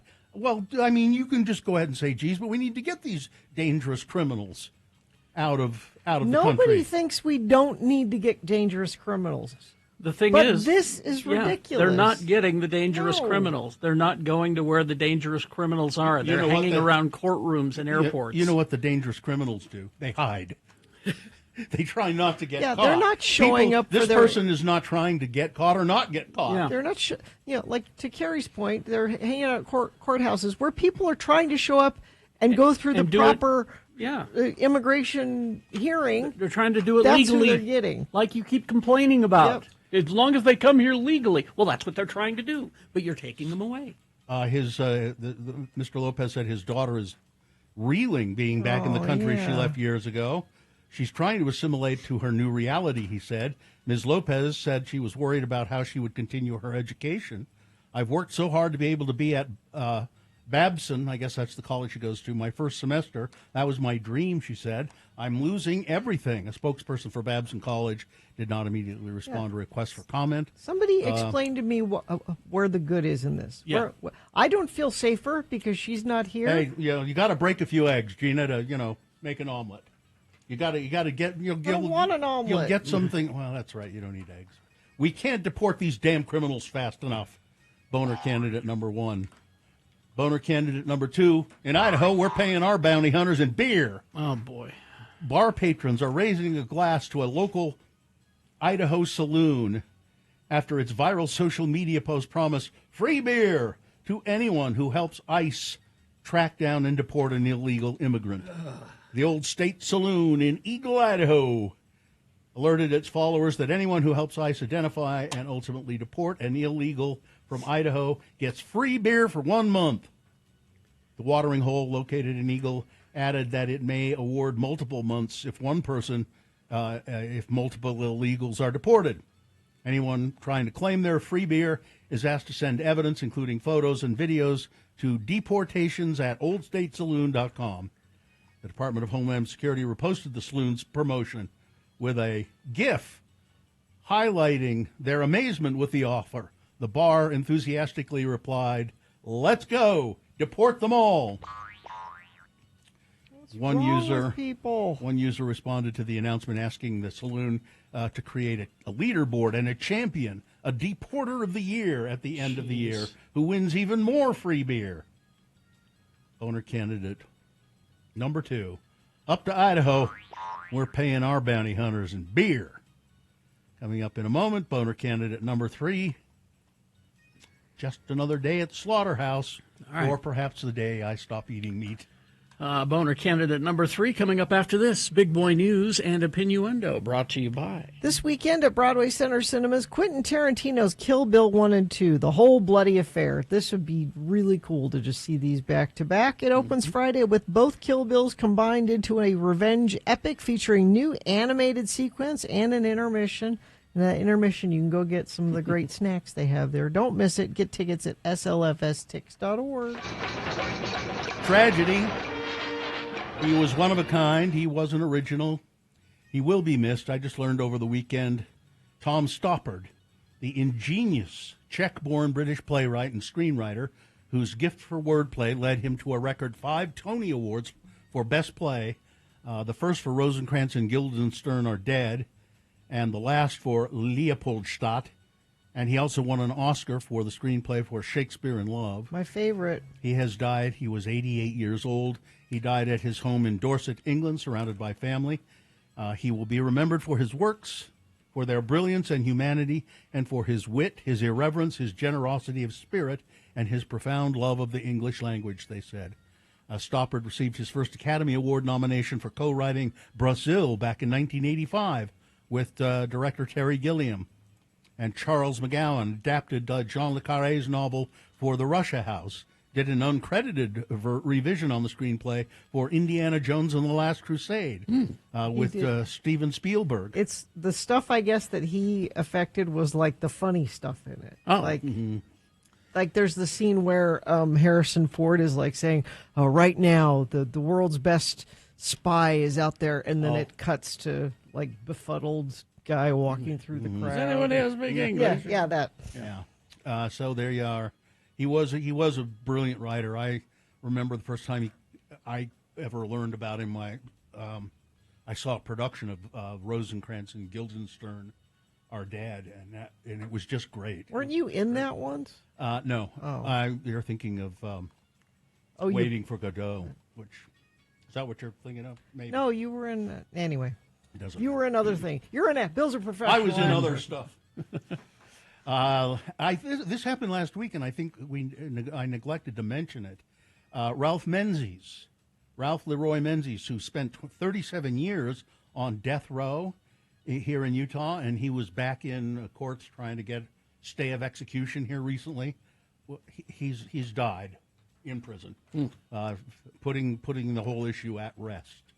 He died last Wednesday at an area hospital, prison officials announced. Ralph Menzies was 67 years old. He was just days away from a death by firing squad. He died of presumed natural causes, prison officials said. He had vascular dementia, and his health had declined in recent years to the point where his defense team questioned whether Utah officials could or should legally execute him, because he probably just didn't have any idea of what was going on at this point of his life. Santa Claus landing in a helicopter on Main Street has been a Cedar City tradition for years. I didn't know that. But let's just say things didn't go as planned this year. Attendee Steve Holm was in the crowd and started to hear chatter when something seemed a little off. The helicopter comes down, it's 20 to 30 feet off the ground or whatever, and then it just goes back up, and everybody's like, okay, so he's going to come around and circle down and touch down again? Nope. A piece of material hit the helicopter, but now the helicopter's gone. We don't have time to be scared, right? I mean, it's just gone out of the way, and then we're sitting there like, well, this could have been really, really bad. Well, it was bad for some people. Cedar City resident Amy Pichette was in the crowd, and she had one way to describe it. It reminds me of Final Destination. Oh. If you think about it, that's Yeah. all. I could replay it in my head. It's like, holy cow, this could have been awful. Pichette was recording when the helicopter came down. It happened so fast. I had my phone out. Something smacked my hand. My phone went flying down the street. I told my oldest, shine your phone down, and she does, and my hand is just dripping with blood. We get to she got hit with debris, as did some other people. X96.com/live. That looks super painful, the picture we have there. Said she had to go get stitches. And I think that's her son who got just some abrasions. He didn't have to get stitches. But apparently something blew off the roof. There was some new construction. The helicopter caused debris to go blowing off the roof of this building into the crowd, and it just not a pleasant thing. I wonder if they're going to be landing a helicopter on Main Street ever again in the future. Well, as Mike in Nashville puts it, I guess I believe in shrapnel claws. Luigi Mangione will be back in court this morning. The 27-year-old is accused of killing United Healthcare CEO Brian Thompson in the early morning hours on a Manhattan street nearly a year ago now. That shooting set off a nationwide manhunt, culminating in an arrest at a McDonald's in Pennsylvania and sparking a national conversation about health care. The court appearance today will be the first time the public has seen Mr. Mangione since September, when his terrorism charges in this case were thrown out. Arresting officers are going to testify during the hearing. The defense attorney is going to say, you're going to have to throw out some evidence because they searched his backpack illegally. Oh, really? That's what they're saying. And there's apparently a lot of evidence in there. Like his manifesto? And a 3D printed gun with a silencer. Wow. And electronics and a notebook which had his manifesto in it. So if they have to throw that stuff out, that's going to be pretty tough on the prosecution. Donald Trump said Saturday that the airspace above and surrounding Venezuela should be considered closed in its entirety. He has no authority to close the airspace over the country of Venezuela, but that's what he said he was doing. Let's see. All this just so we don't see the Epstein files. Oh, and a biographer has revealed some of Donald Trump's most disgusting bedroom habits Yeah. that have caused chaos in the White House. Really? Michael Wolff, who's written several books about Trump's presidency and hosts the Inside Trump's Head podcast, claimed that there was a major kerfuffle when Trump first moved into the White House because he didn't like to eat in the dining room. He liked to have hamburgers in bed.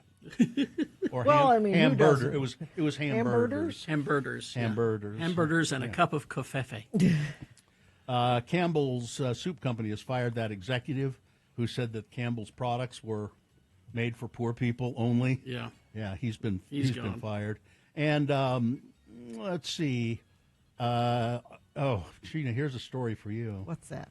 Eyewitnesses report frantic scenes as lifeguards and paramedics worked tirelessly to stabilize a couple who were attacked by a shark in Australia. A woman, she was fatally killed. Her boyfriend tried to save her as this shark was ravaging her, and he was severely injured. This occurred early Thursday when the young Swiss couple decided to take a swim off Kylie's Beach at Crowdy Bay. While they were enjoying their swim, a large bull shark launched a sudden and violent attack on the two swimmers. I will never die this way. And also, it's my biggest fear of how to die. Because the shark attack? Yeah, because you're drowning and getting eaten at the same time. That's bad. And finally, this, you showed great interest in Frank Sinatra's penis earlier, Gina. Sure. Frank and Paul Anka. I guess Paul is in really desperate need of attention right now or something, because he's now saying, I saw Frank Sinatra's penis in the sauna, and it's true, is really big. But he's also, apparently Paul Anka has a thing for large penises, because he says, I saw Milton Berle's too. Now, that's legendary. I haven't even heard of that one. I saw Milton Berle's too. I think as long as Mr. Anka, the last few years he's alive, he's going to be talking about large penises, would be my guess. He's Jason Bateman's father-in-law. Well, maybe he could tell us about Jason Bateman's penis. That would be good. All right, that's it. What? Weather and traffic.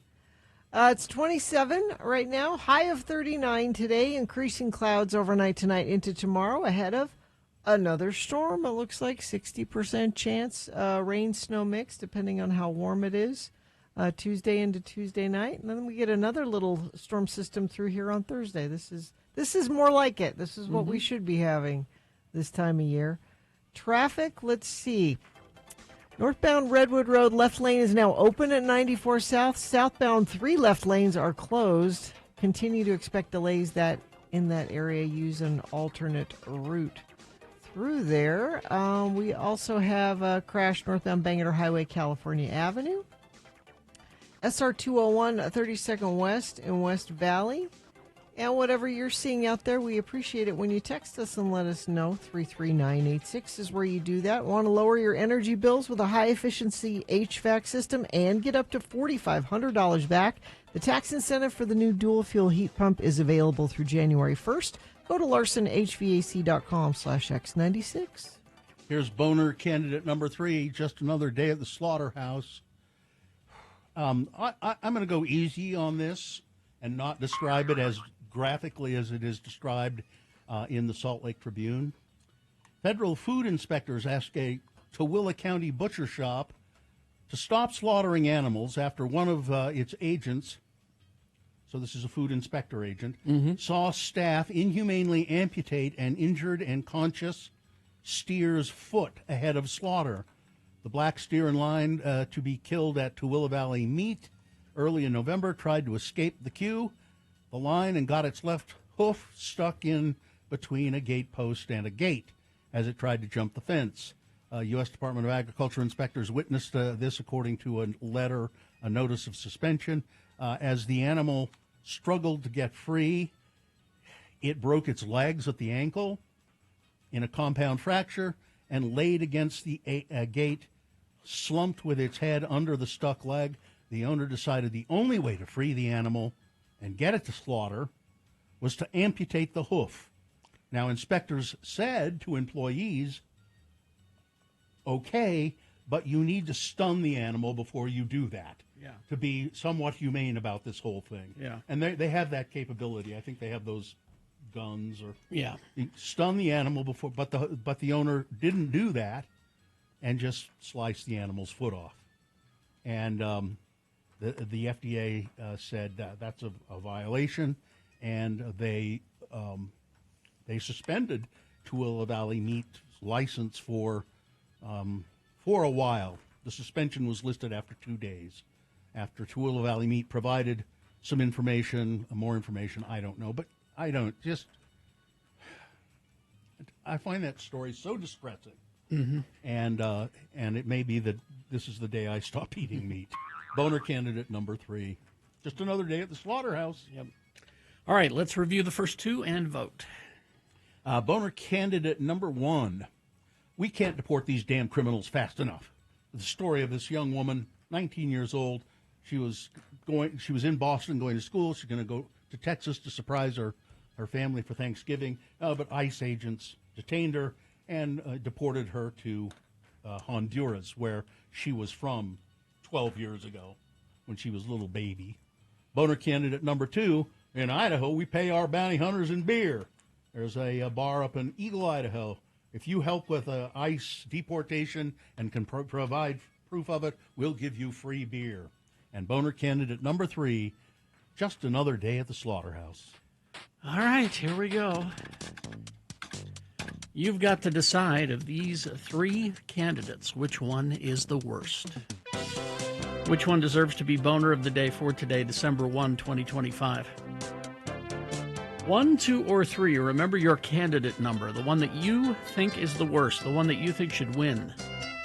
Put that single digit, 1, 2, or 3, in the message of a text, and then text that to 33986.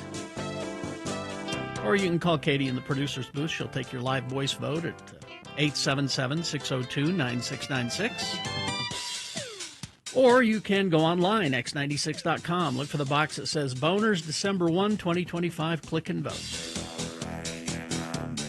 And if you don't see that box, refresh your browser. It'll appear. All right. You've got less than 4 minutes to get your vote in, so let's go. This is Boner of the Day.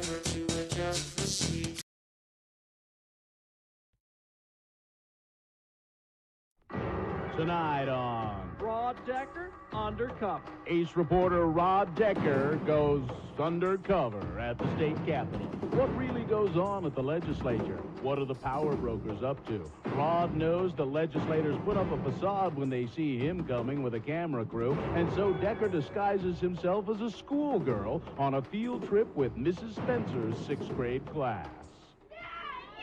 Okay, kids, now settle down. Before we get back on the bus and go back to school, I want you to meet Governor Mike Leavitt. Hi, kids. I hope you've enjoyed your visit to the Capitol today. Very important work takes place here. Do you have any questions? Yes, you, the tow-headed kid with the striped shirt. What's with the car in the basement? Is that the Employee of the Month's car? No, that's the Mormon Meteor. It was once the world speed record holder. Okay, you, the boy with the hat on backwards. How come the Capitol has gold on the top of it? Isn't that a waste of money? Well, Sonny, that's not gold, it's copper. Like a Duracell battery. And we have time for one more question before I have to get back to running the state. You in the back, the tall, homely girl with the pigtails and glasses. Tell me, Governor Levitt, will we have to spend tax money on the Olympics? How do you feel about having an official beer of the Olympic Games? What about I-15? Is it on schedule and anywhere near budget? Will tobacco be outlawed in this state? Hold on here. You ask a lot of questions for a little girl. Say, I know you from somewhere. I can assure you, sir, that you have never met me before. As you can see, I'm just an average 6th grade girl on a field trip. You're Rod Decker. No, my name is LaDonna, and what you're saying is, rather than handle some tough questions from a schoolgirl, you would prefer to make accusations about my true identity. I knew it. You are Rod Decker. Rod, why didn't you just ask for an interview? Well, there you have it. Politicians won't even let their guard down in front of innocent children.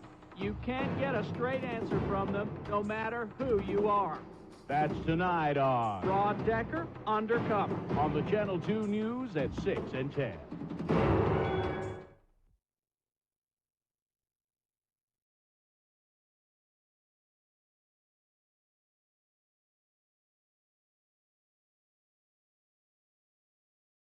Gina wearing a turtleneck sweater today.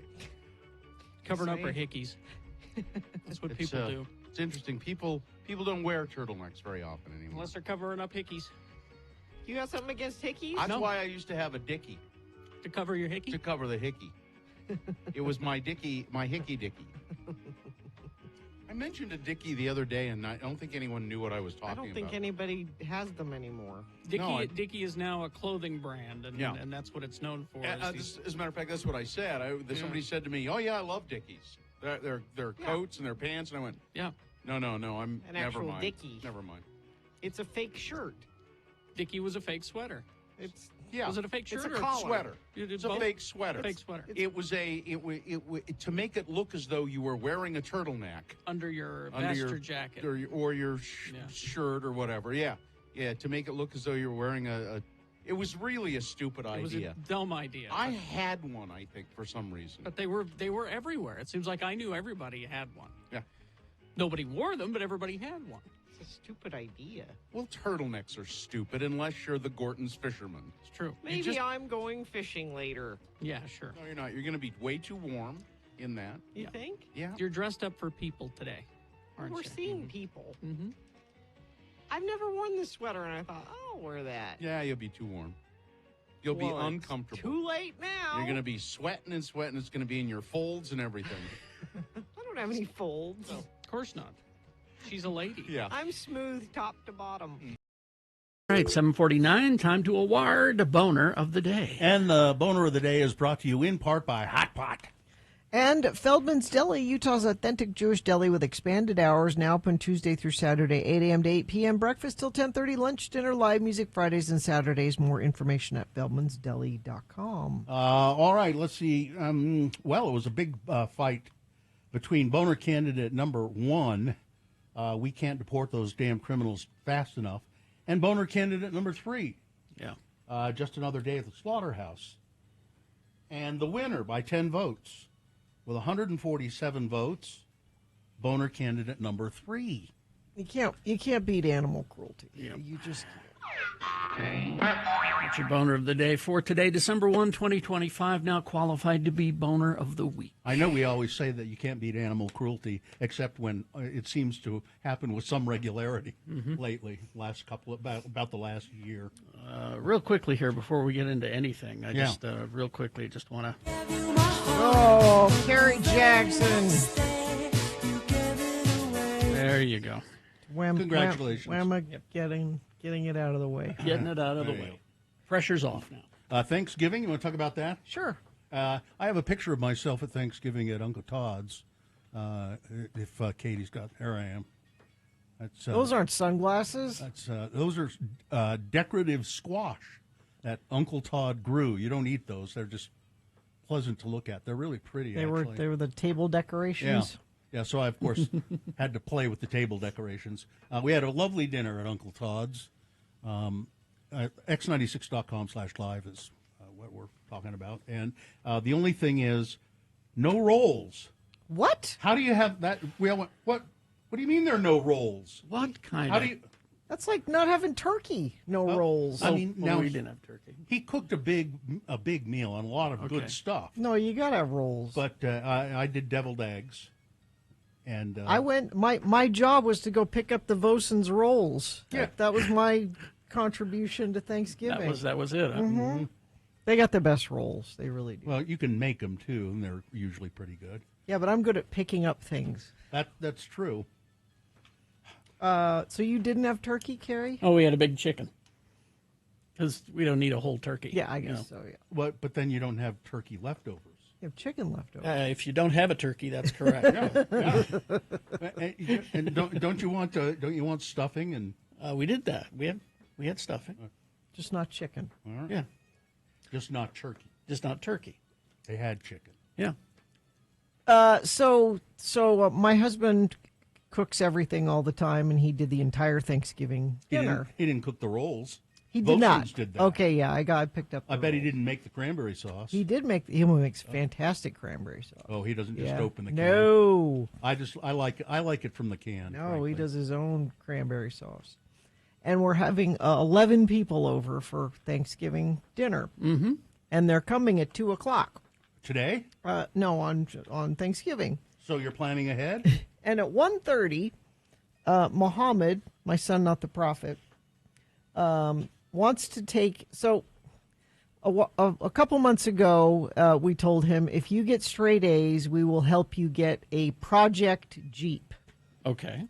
A 1978, like, old Jeep that needs work. And he keeps this Jeep up at the farm because it doesn't have a top, and we can't leave it outside, and we don't have any place to park it inside and down here. Your living room's big. So he's like, can I take the Jeep out before dinner? Sure, you can go take it. So he goes for a quick drive with the Jeep. About 15 minutes before our guests are supposed to arrive, he runs in the garage door and says, Dad, I need you to come outside quickly.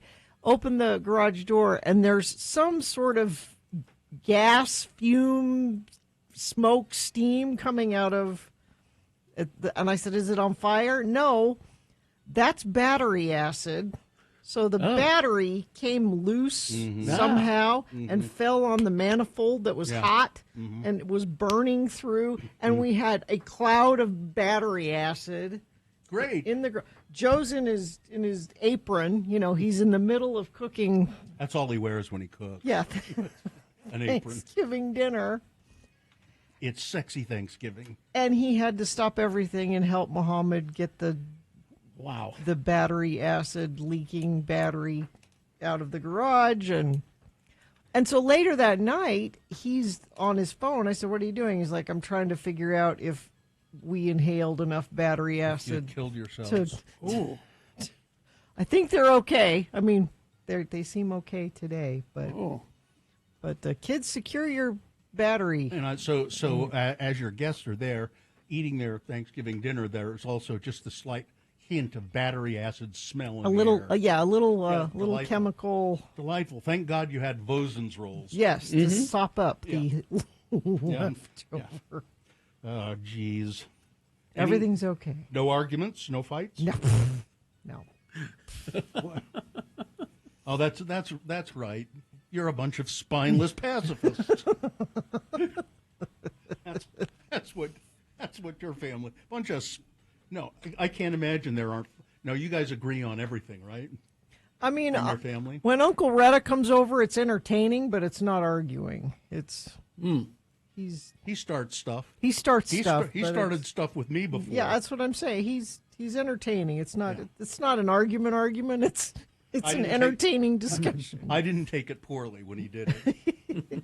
It was kind of fun. And then we had turkey pot pie the next day. So Joe made with like a phyllo puff pastry. Mm-hmm. It was better than just turkey sandwiches the next day. We did sandwiches. But that gets back to the cranberry talk that we had, because Sue made cranberry sauce, Right, and, with the cranberries, and she put in pecans instead of walnuts this year. But as I was eating that and just enjoying it, I said, I can't believe that people still love the canned cranberry. I love it. Why? I just, this is just so good. No, yeah. Joe simmers his with rosemary. It's like a rosemary cranberry sauce. I like to open the can of cranberry jelly. You open one end and then you go. Yeah, I mean, and it comes out the shape of the can. There are people who love it because it's mostly sugar. And you can cut slices of it and put it on your sandwich really well. I think it's great. I love it. It just seemed to me that, you're eating this nice, fresh, wonderful thing, and then you're thinking to yourself, people prefer the canned over there? It's because I have had, and you must have had, many homemade cranberry sauces that were horrible. I've not had a horrible one. I have had horrible ones. So you can count on the can? Is that what you're saying? Yeah. It's a trusted... You know what you're getting. It's like going to McDonald's. You know what you're getting. It's better living through chemicals. You're gonna get exactly what it's gonna be the same every time. You know what you're getting. We also, this is a story for another time. Yes. We went Christmas tree shopping. What? You grow Christmas trees. I said this is... That's stupid. I think next time I'm up at the farm, I'm going to take a video and post it and show you why these aren't Christmas trees. They're too big. They're too big. Well, when are you going to give me one?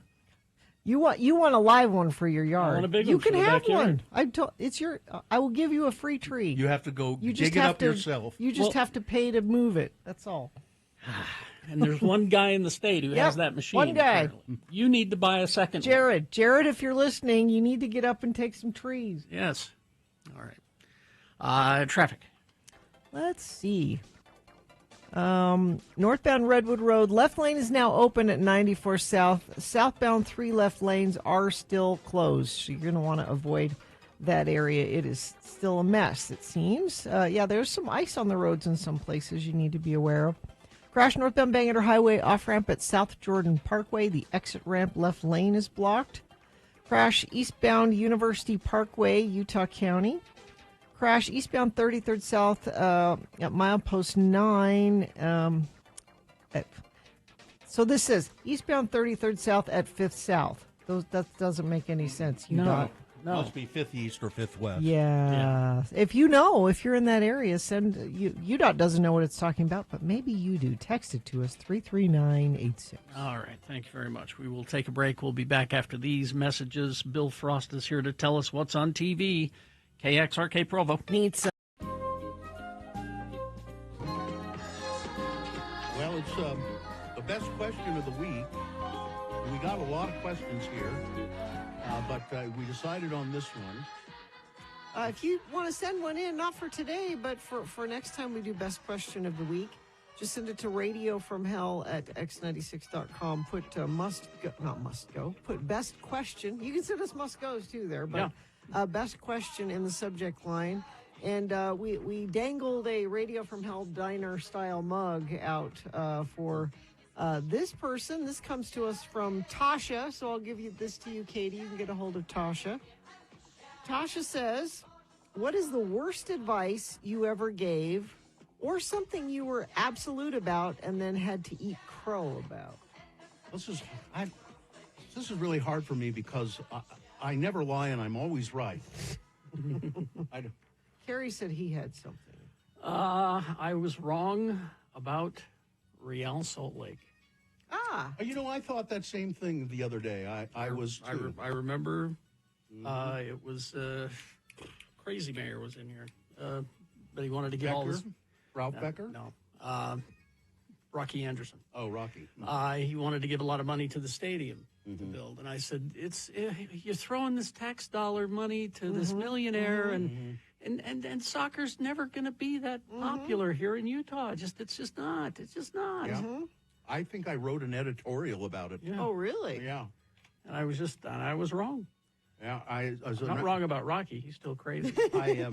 Yeah, as a matter of fact, I ran into Spence Checketts. I had spent some time with him. It was a couple of years ago. We were both judging a chili cook-off, and it was his dad that Dave Checketts that really sort of was spearheading all of that and got the soccer going here. And I said, you know, I was really opposed to and he said, I know you were. And I said, I was wrong. I was wrong. He said, yeah, you were. It's okay to admit you're wrong. Yeah. It's the only time I can think of that I've been wrong. You know, it's an intelligent person that's able to admit when they're wrong. Like that.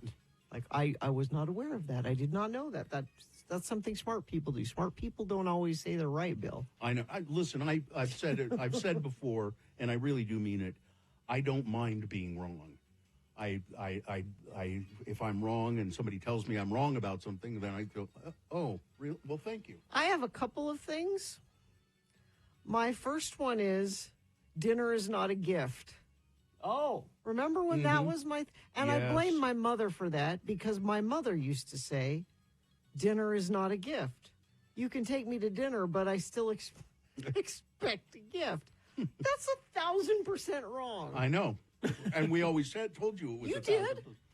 But I was just parroting what my mother said. But no, a nice dinner is a wonderful gift. You know what else is wrong? Parroting anything your mother says. Dinner is a wonderful... Yes, it is. I almost can't think of a better gift than a nice meal out for somebody. Well, $100 is better. And $100 is... And then my other thing, the death penalty. I've gone back and forth on that over the years. I was like, yes, some people don't deserve to live. And I still believe that.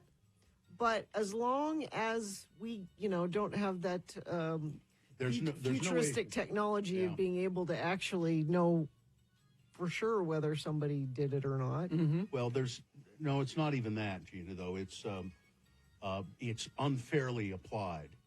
The death penalty is unfairly applied because there are people who are who can't afford a good defense. I could decide. If you made me the decider, I would know. But you know what I mean. It's proportionately people of lower parts of society, and and then say, well, it's because they commit more heinous crimes. Well, no, not necessarily. Another thing I was wrong about? Disco. Mm-hmm. There you go. Mm-hmm. Yeah. I would have to. You've come around to disco. Come around on disco. I would have to echo that. Yep. Same thing. I hated it, and I applauded what's his name who burned all the disco records in the Steve Dahl. Yeah, Steve Dahl in the Chicago Stadium.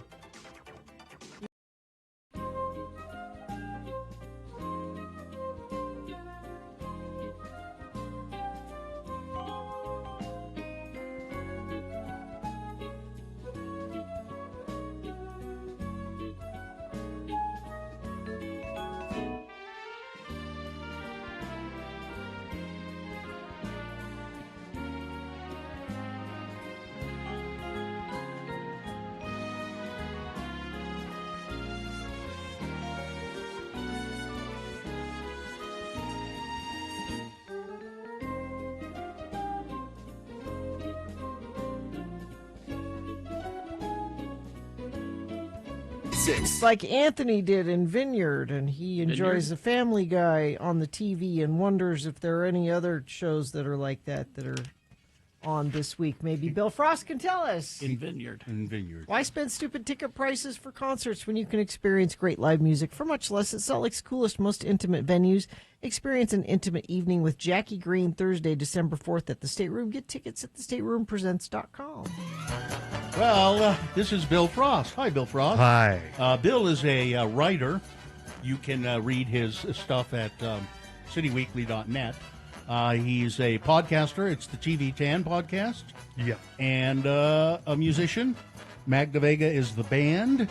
And you can find all that stuff at billfrost.tv. Yes, you can. And you got stuff that's on TV this week? I got some stuff, yeah. Okay. I don't think anything that stacks up to Family Guy. No. But there's some stuff. Today, on the Netflix, the latest episode of My Next Guest Needs an Introduction with David Oh, Letterman. I like that show. His guest is Adam Sandler. Oh, really? You'll see why in a few picks here. Also, if you don't have HBO Max but you're curious about The Pit, it is running on TNT beginning tonight. Oh, yes. The whole series, and it says here it's going to be uncut. Yeah. Oh, there's Yeah. like swearing and I guess blood so, yeah. and- Yeah. Oh, So be prepared for that. okay. And Wednesday, Wait a second. Yes, I yes? just need one more second to prepare myself for that. Okay. Okay. Okay, good. This week's TV column coming out in City Weekly at BillFrost.tv is about Christmas movies that are coming up this month. Oh. And here's one of them. Oh, What Fun on Prime Video on Wednesday. This is Michelle Pfeiffer.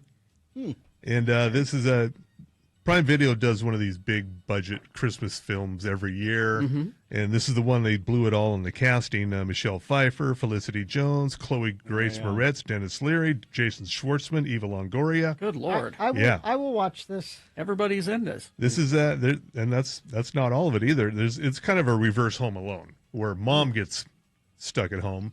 She's Mom does everything, and mom she gets mom no respect. It's like I get no respect at all. Tug at the collar, and so she, I'm going to make this Christmas about me. Yeah, good for her.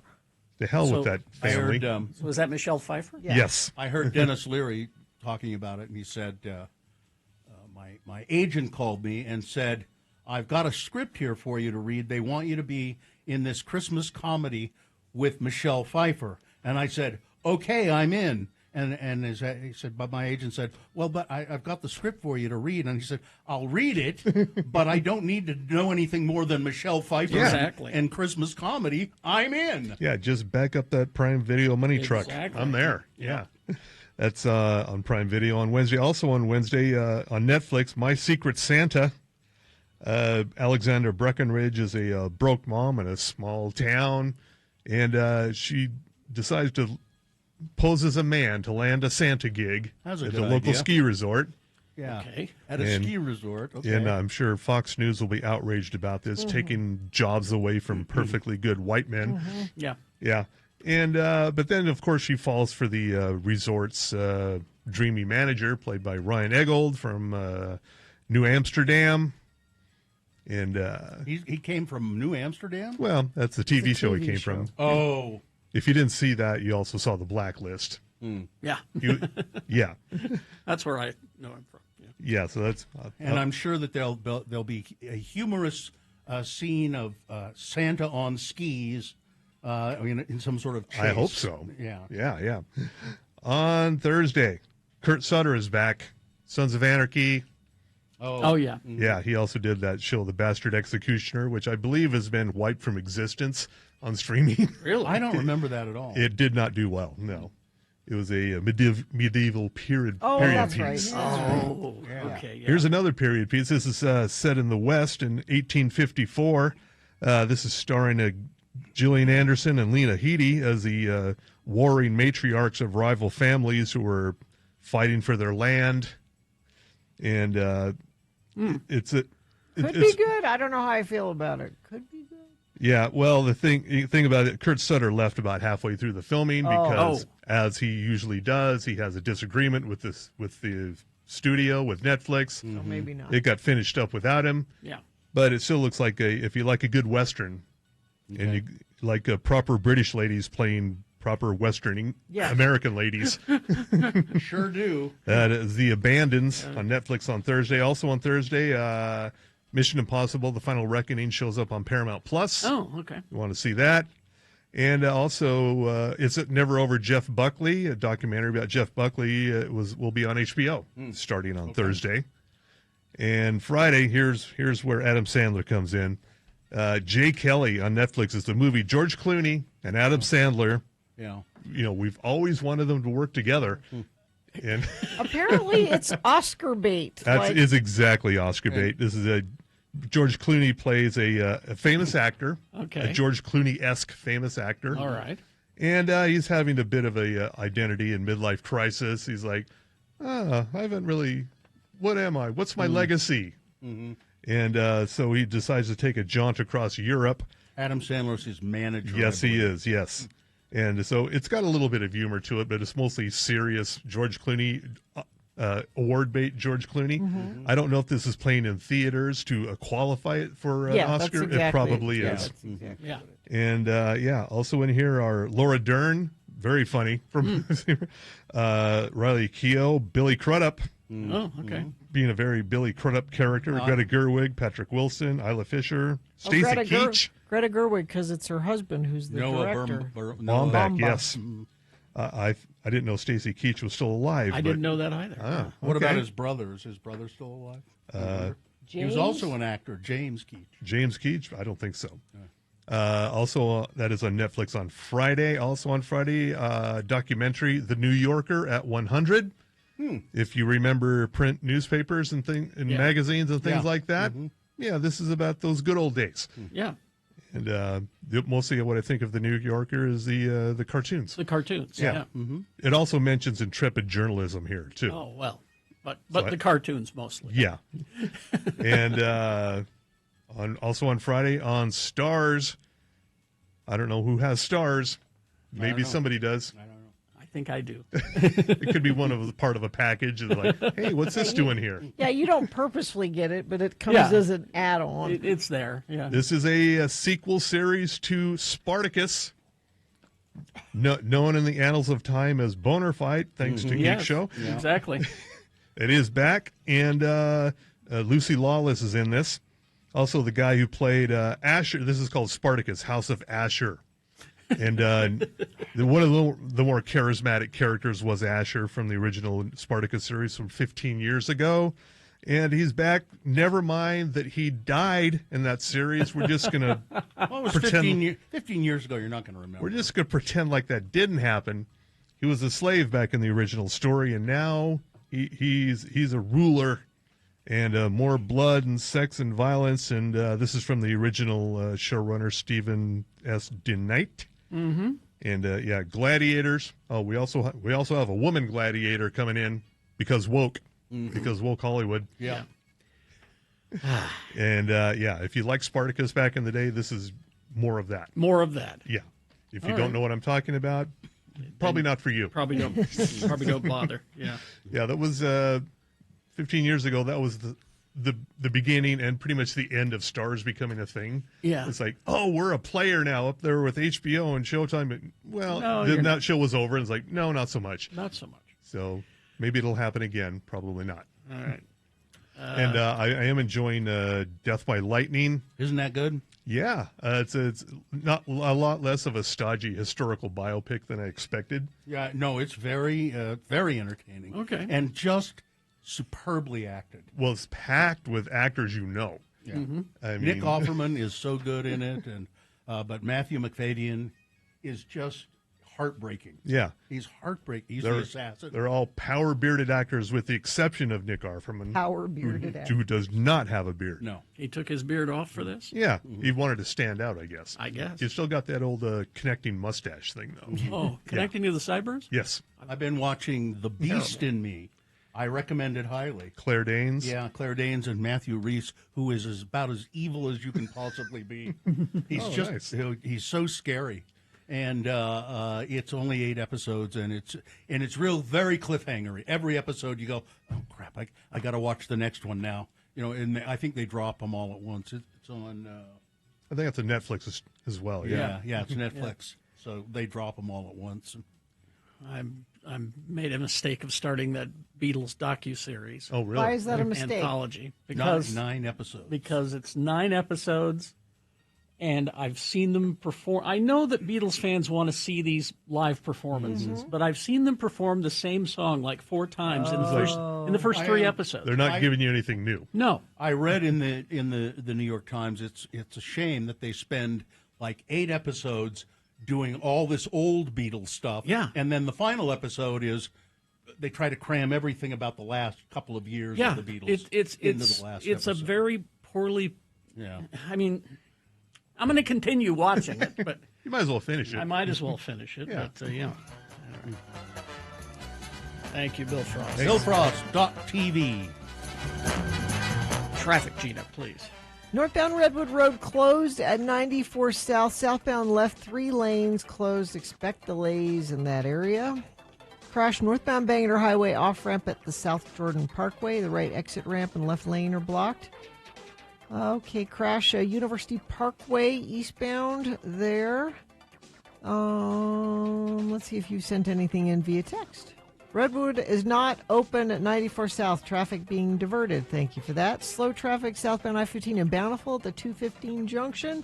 Those coming in via text, Infiniteam, you're out there. Let us know what you're seeing. 33986. Do you or someone you love struggle with addiction? Help us out there. Renaissance Ranch is one of Utah's best addiction treatment centers. They accept most private insurance and Medicaid. Schedule a free consultation at renaissanceranch.com. All right. Beat Gina coming up after these messages and a song. You can call and play to get the tickets. Notice I didn't say you had to win to get the tickets. 877-602-9696. What is the prize today? X96 welcomes Evanescence with Spirit Box Saturday, July 25th at Utah First Credit Union Amphitheater. All right, there you go. You're going to get those concert tickets. 877-602-9696 is the number to call to play Beat Gina. And we'll play right after these messages and a song. Stand by.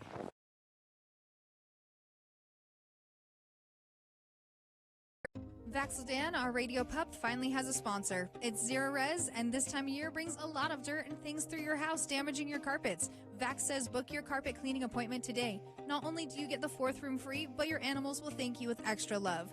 Go to zerores.com today.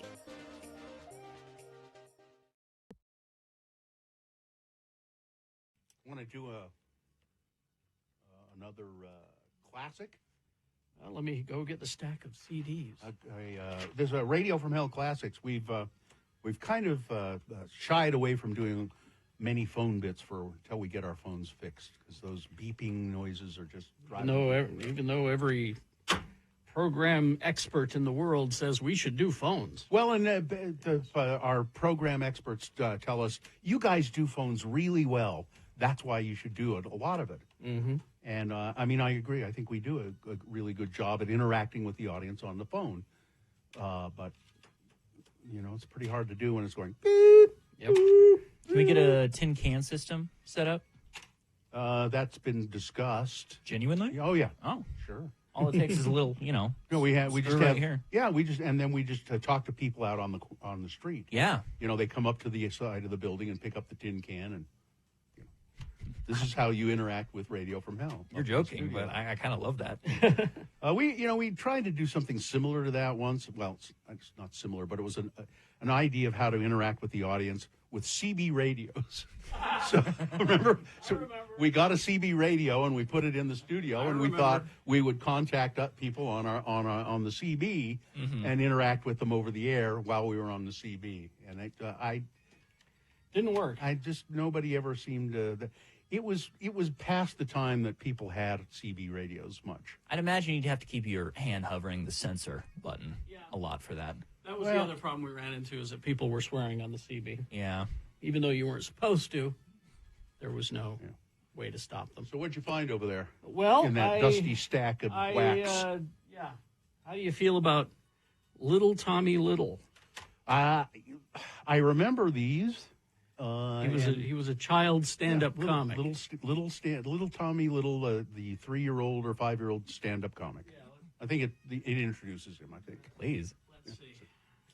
I remember. Let's see if this works. And so the guy says, "Never mind that. Some guy in there is throwing out ears of buttered corn."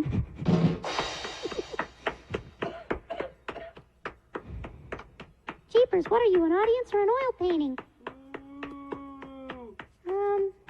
But seriously, folks, Wink, our MC here at Zany's, handed me a note before I came out on stage, and it says that someone in the audience is celebrating a special day.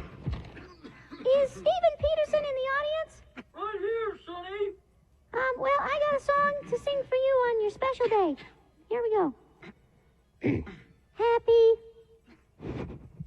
Happy poop day to you. You live in a zoo. You look like a monkey and you poop like one too.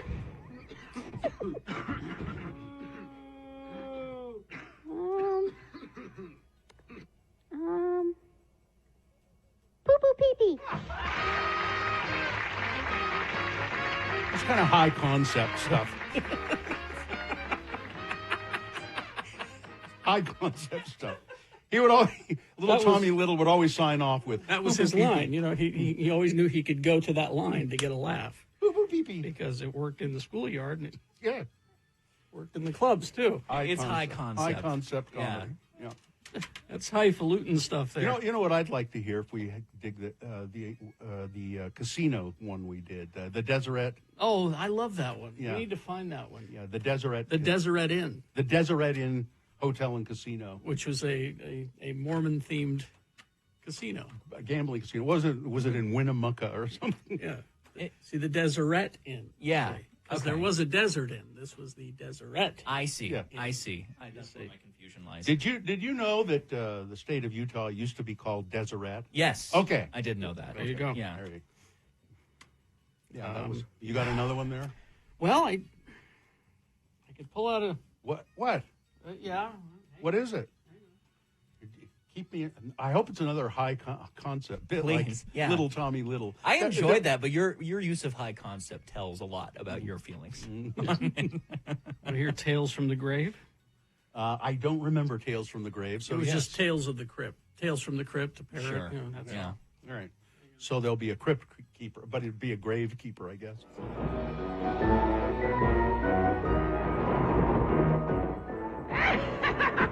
Greetings, children. This is your old friend, the Grave Digger. Today I have a frightening little yarn that has all the ingredients needed to make you shudder. Sex, violence, lawyers, and 3 exploding human heads. This tale is called There She Blows, and we'll take you now to the law offices of Parker, Jameson, and Osborne, attorneys at law. Mr. Parker? Mr. Osborne. Parker, your fly is undone. Oh? Oh, so it is. I was just having sex with my secretary. But Mr. Parker, that is so wrong.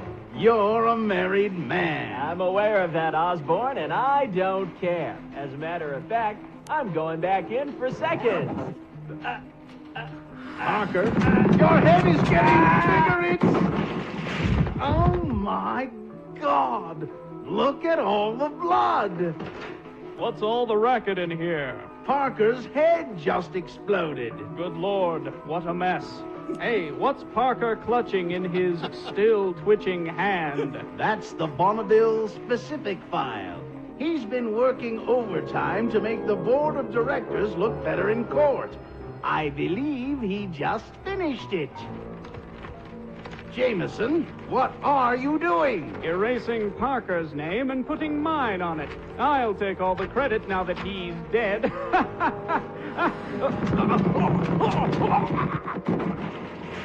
Now Jameson's head has exploded too. I'd better call for help. But first, I'm going to go through their wallets and steal all the money. They're not going to need it, and no one will ever know.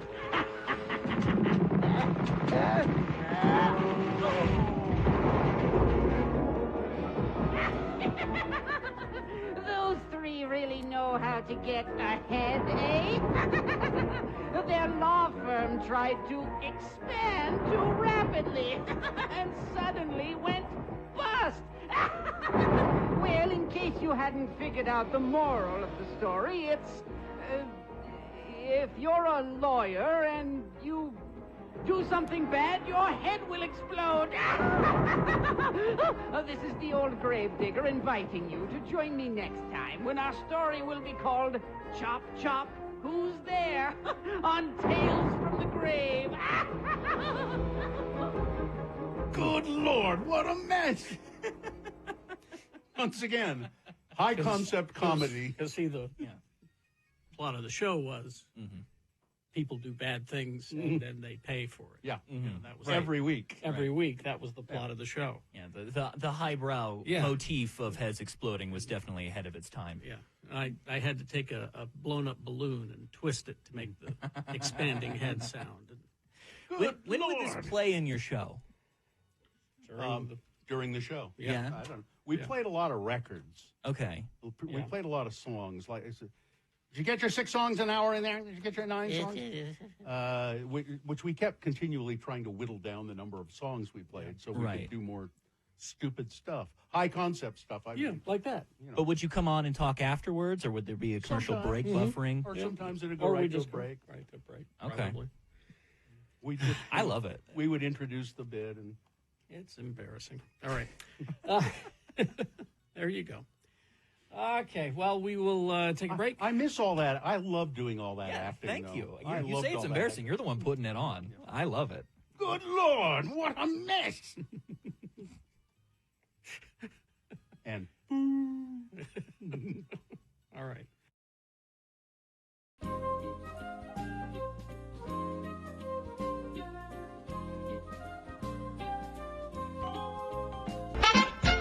hey, everybody. You okay, Johnny? Yes. We'll get to our game in just a moment. Thank you. But first, this. Yes. I'm Beat Gina announcer Johnny O, and it's National Cookie Cutter Day. Oh. And that's the perfect day to announce the grand opening of Skip Tiggle's Cookie Castle. Skip Tiggle. Skip is lowering the drawbridge for you to enter the Cookie Castle and satisfy your cookie craving. Welcome to the Cookie Castle, where the moats are filled with ice-cold milk and the bricks are made of double fudge brownies. Ooh. Come try the legendary king-size Tiggle. Well. Kiggle, Tiggle, Crinkle, or Skip's Dungeon Dark Chocolate. And Skip challenges you to try, if you dare, the Dragon Breath Ginger Snap. It's spicy. Skip Tiggle's Cookie Castle, located on the old highway just east of town, right next to the east side sculpture of the giant finger. Oh. Skip says, don't be a crumb. Come to the castle. Nice. Skip Tiggle's Cookie Castle. And now...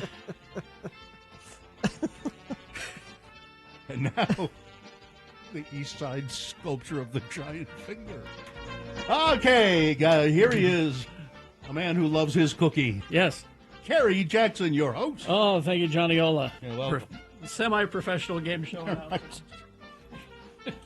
The east side sculpture of the giant finger. Everyone knows what you're talking about. It's like the whale they have over there in Sugar House. Exactly. But it's a giant finger. Giant finger. You imagine in your mind which one it is. All right. The randomizer has picked a contestant. Gina, you'll be going up against Jeremy today. Jeremy, are you there? I'm here. All right, Jeremy, we're going to toss a coin to see who goes first. It will give you the advantage of the game if you call it correctly, heads or tails. Tails never fails. Well, sometimes. Oh, didn't today. Oh. Tails. There you go. You're one step closer to winning these tickets to see Evanescence with Spirit Box Saturday, July 25th at Utah First Credit Union Amphitheater. All right, Evanescence tickets. All you got to do is play Beat Gina. Jeremy, here we go. First question is for you because you won the coin toss. Multiple choice pop culture trivia. If you get it correct, you get the point. If not, I'll allow Gina to answer that same question, stealing your point away. We'll go back and forth till one of you gets 3 points. I've got some leftover topics today. So we'll start with our leftover planes, trains, and automobiles. Leftover trivia.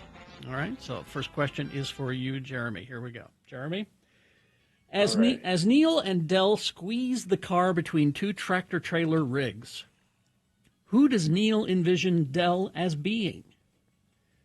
Is it 1, the devil? Is it 2, the Grim Reaper? Is it 3, Louise Belcher? Or 4, RFK Jr.? Let's go 2. The Grim Reaper? Oh, terribly sorry. Oh, he's the devil. The devil. The devil. Famously. I haven't seen that in a long time. Yeah, that's all right. It's a meme, Jeremy. It's worth a reviewing, Jeremy. Yeah, I rewatched it this weekend. Yeah. All right, that's 1 point for Gina, and she's controlling the question. Gina. Yeah. The film is considered to be whose favorite film of their own? Okay. Is it 1, craft services director Art Klondike Jones? Is it 2, photo double Doobie McDonald? 3, John Hughes? Or 4, Steve Martin? John Hughes. Oh, you tricked me. I did. You tricked All right, Jeremy. Oh, I'm going to have to go with Steve Martin. That is correct. All right, it's 1-1, and now Jeremy controls the question. Jeremy, What does Del Griffith sell for a living? Oh, come on. You gave him an easy one. He just said he hasn't seen it in years. What does Del sell for a living? Is it 1, Casio watches? Is it 2, shower curtain rings? Is it 3, Tupperware? Or 4, essential oils from doTERRA? Shower curtain rings. Shower curtain rings is correct. That's right. 2-1. Gina for the tie. Gina, the exterior of their aircraft in flight is a reuse of the 707 from what other film? Okay. So they just lifted this right out of the other movie. Was it 1, terminal velocity of a clogged toilet? Mm-hmm. Is it 2, lost in translation at the airport? Mm-hmm. Is it 3, airplane? Or 4, Airport 79? Oh, let's go Airport 79. Yeah, you'd think that. No, that's the Concorde. Oh. Airport 79. All right, Jeremy, you could win with this. Oh, this is tough. But I'm going to go with airplane. Airplane. There you go, Jeremy. You win. And congratulations. That was swiftly, Thank you. Swiftly and sweetly done. There you go. That's You'll enjoy those Evanescence tickets next July. July. We got time to find a babysitter. Or Yes, you whatever. do. Hang on. I'm not feeling well. Hang on, Jeremy. I gotta go home. I'm afraid I'm going to toss my cookies. Oh, my. That's not... All right. Big boy news now, brought to you by... Laser Maestro presents Rush only at Clark Planetarium. Step inside Friday and Saturday nights. Feel the power of Rush like never before. Stunning visuals, heart-pounding sound, legendary music surround you in every direction. Experience the ultimate Rush tribute. Visit clarkplanetarium.org. Well, now that Sean Combs has been tried and convicted on 2 counts and imprisoned in New Jersey, the docuseries from his nemesis, 50 Cent, is set for release. Okay. Netflix announced Tuesday the long-awaited project titled Sean Combs, The Reckoning will arrive on the platform December 2nd, tomorrow.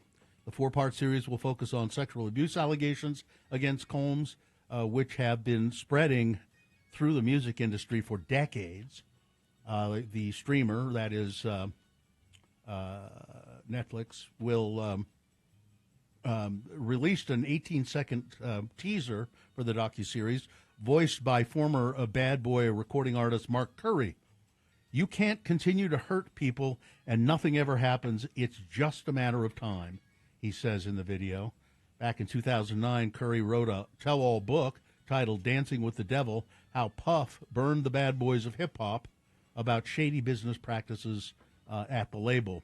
According to official description, the docuseries offers a staggering examination of Combs as a music legend, but also a convicted offender. Details on the interview subjects will be released later. It's apparently pretty. I didn't realize there was a feud, but apparently 50 Cent really just detests him. I remember the old days when rappers had beefs; they would just do diss tracks. Yeah. But now it's docuseries. Well, there must have been a lot of just crashes and stuff over the weekend. Mm-hmm. Oh yeah, the roads were bad. Yeah. Highway 6 was closed down. Multiple crashes along Highway 6 Sunday evening last night. The incident reported to have occurred around 5 o'clock last night. Westbound side of Highway 6 at milepost 208 in Spanish Fork Canyon. Officials said multiple crashes between milepost 202 to Soldier Summit, and then they asked the public to plan for heavy delays and periods of stopped traffic. Both lanes of traffic were closed for over an hour. Circumstances surrounding the crash, how many vehicles involved, conditions of people involved were not confirmed. There was another icy road crash in Weber Canyon. Apparently, westbound traffic on I-84 had to be reduced to one lane Saturday morning because there were 3 semis that crashed in the canyon around 9 a.m., about 10 miles east of Mountain Green. So just lots of bad stuff going on the roads yesterday and Saturday. The father of 3 children who went missing in the Wasatch Mountains last month has been charged with child torture. Micah Smith was charged Tuesday with 3 counts of child torture. Charges stemming from charges about when he took his kids hiking. He, along with his 2-year-old son, 4-year-old son, and 8-year-old daughter, set off on a hike to the Broads Fork Trail area, according to the Salt Lake County Sheriff. The group was later reported missing, leading officials to dispatch search and rescue teams to the area. Crews were able to locate the missing hikers the following morning. All 3 children, along with Mr. Smith, were transported to local hospitals. Mr. Smith was reportedly in fair condition, 2 children in critical condition. 1 child was reported as being stable. I think they've all been coming along. Police say that Smith reported leaving their home around 9 a.m. to go on the hike, reaching the summit around 6 p.m. My God, that's a long hike to take little kids on. At which point the weather turned into mist and fog and rain and hail. He told officers by 8 p.m. they made it about 600 feet down before he decided they should find shelter. According to documents, Smith told police that his 2-year-old son fell and hit his head and appeared dazed. He also reported finding a large rock they could use for shelter, gathering sticks and rocks to make a windscreen, he said. And then apparently the 2-year-old boy went unconscious, stopped breathing. He showed the daughter how to perform CPR on the. I mean, this is just insane. And I guess his daughter at some point said, "Dad, it's starting to get dark. You think we should?" No, we're going to keep going. Yeah. Is he one of those dads? Yeah. Oh, jeez. The kid said that the storm came in really quick. Snow, hail, and rain. She told police she was worried about not living and trying to keep her 4-year-old brother warm. The trail was very hazardous. And apparently, when they were finally found, the police said he didn't even seem that concerned about the kids. He wasn't like, "Oh my God, I made a mistake. I took them on this hike I shouldn't have, and they're not doing well, and we need medical attention." Okay. Yeah, I think they're fine. Yeah, he was walking off. He's one of those dads. Mm-hmm. Yep. A new search is organized for missing autistic man August Beckworth. That's the guy who went missing. Last seen walking down Guardsman Way, I think, up by the university. Like I got this flyer was handed to my son on the front porch of our house. August, age 29, a gentle, loving man who's nonverbal on the autism spectrum. He's currently experiencing a severe mental health crisis. Not a danger to others, but is extremely vulnerable and unable to seek help, communicate, or keep himself warm. Beckwith went missing near the University of Utah, was last seen Wednesday, a few blocks to the south in the Sugar House area. Anybody who sees Beckwith is asked not to approach him quickly, as he may be scared and confused and would run away. But if you spot him, call 911 and talk to the police about it and get them to help. I hope he turns out okay.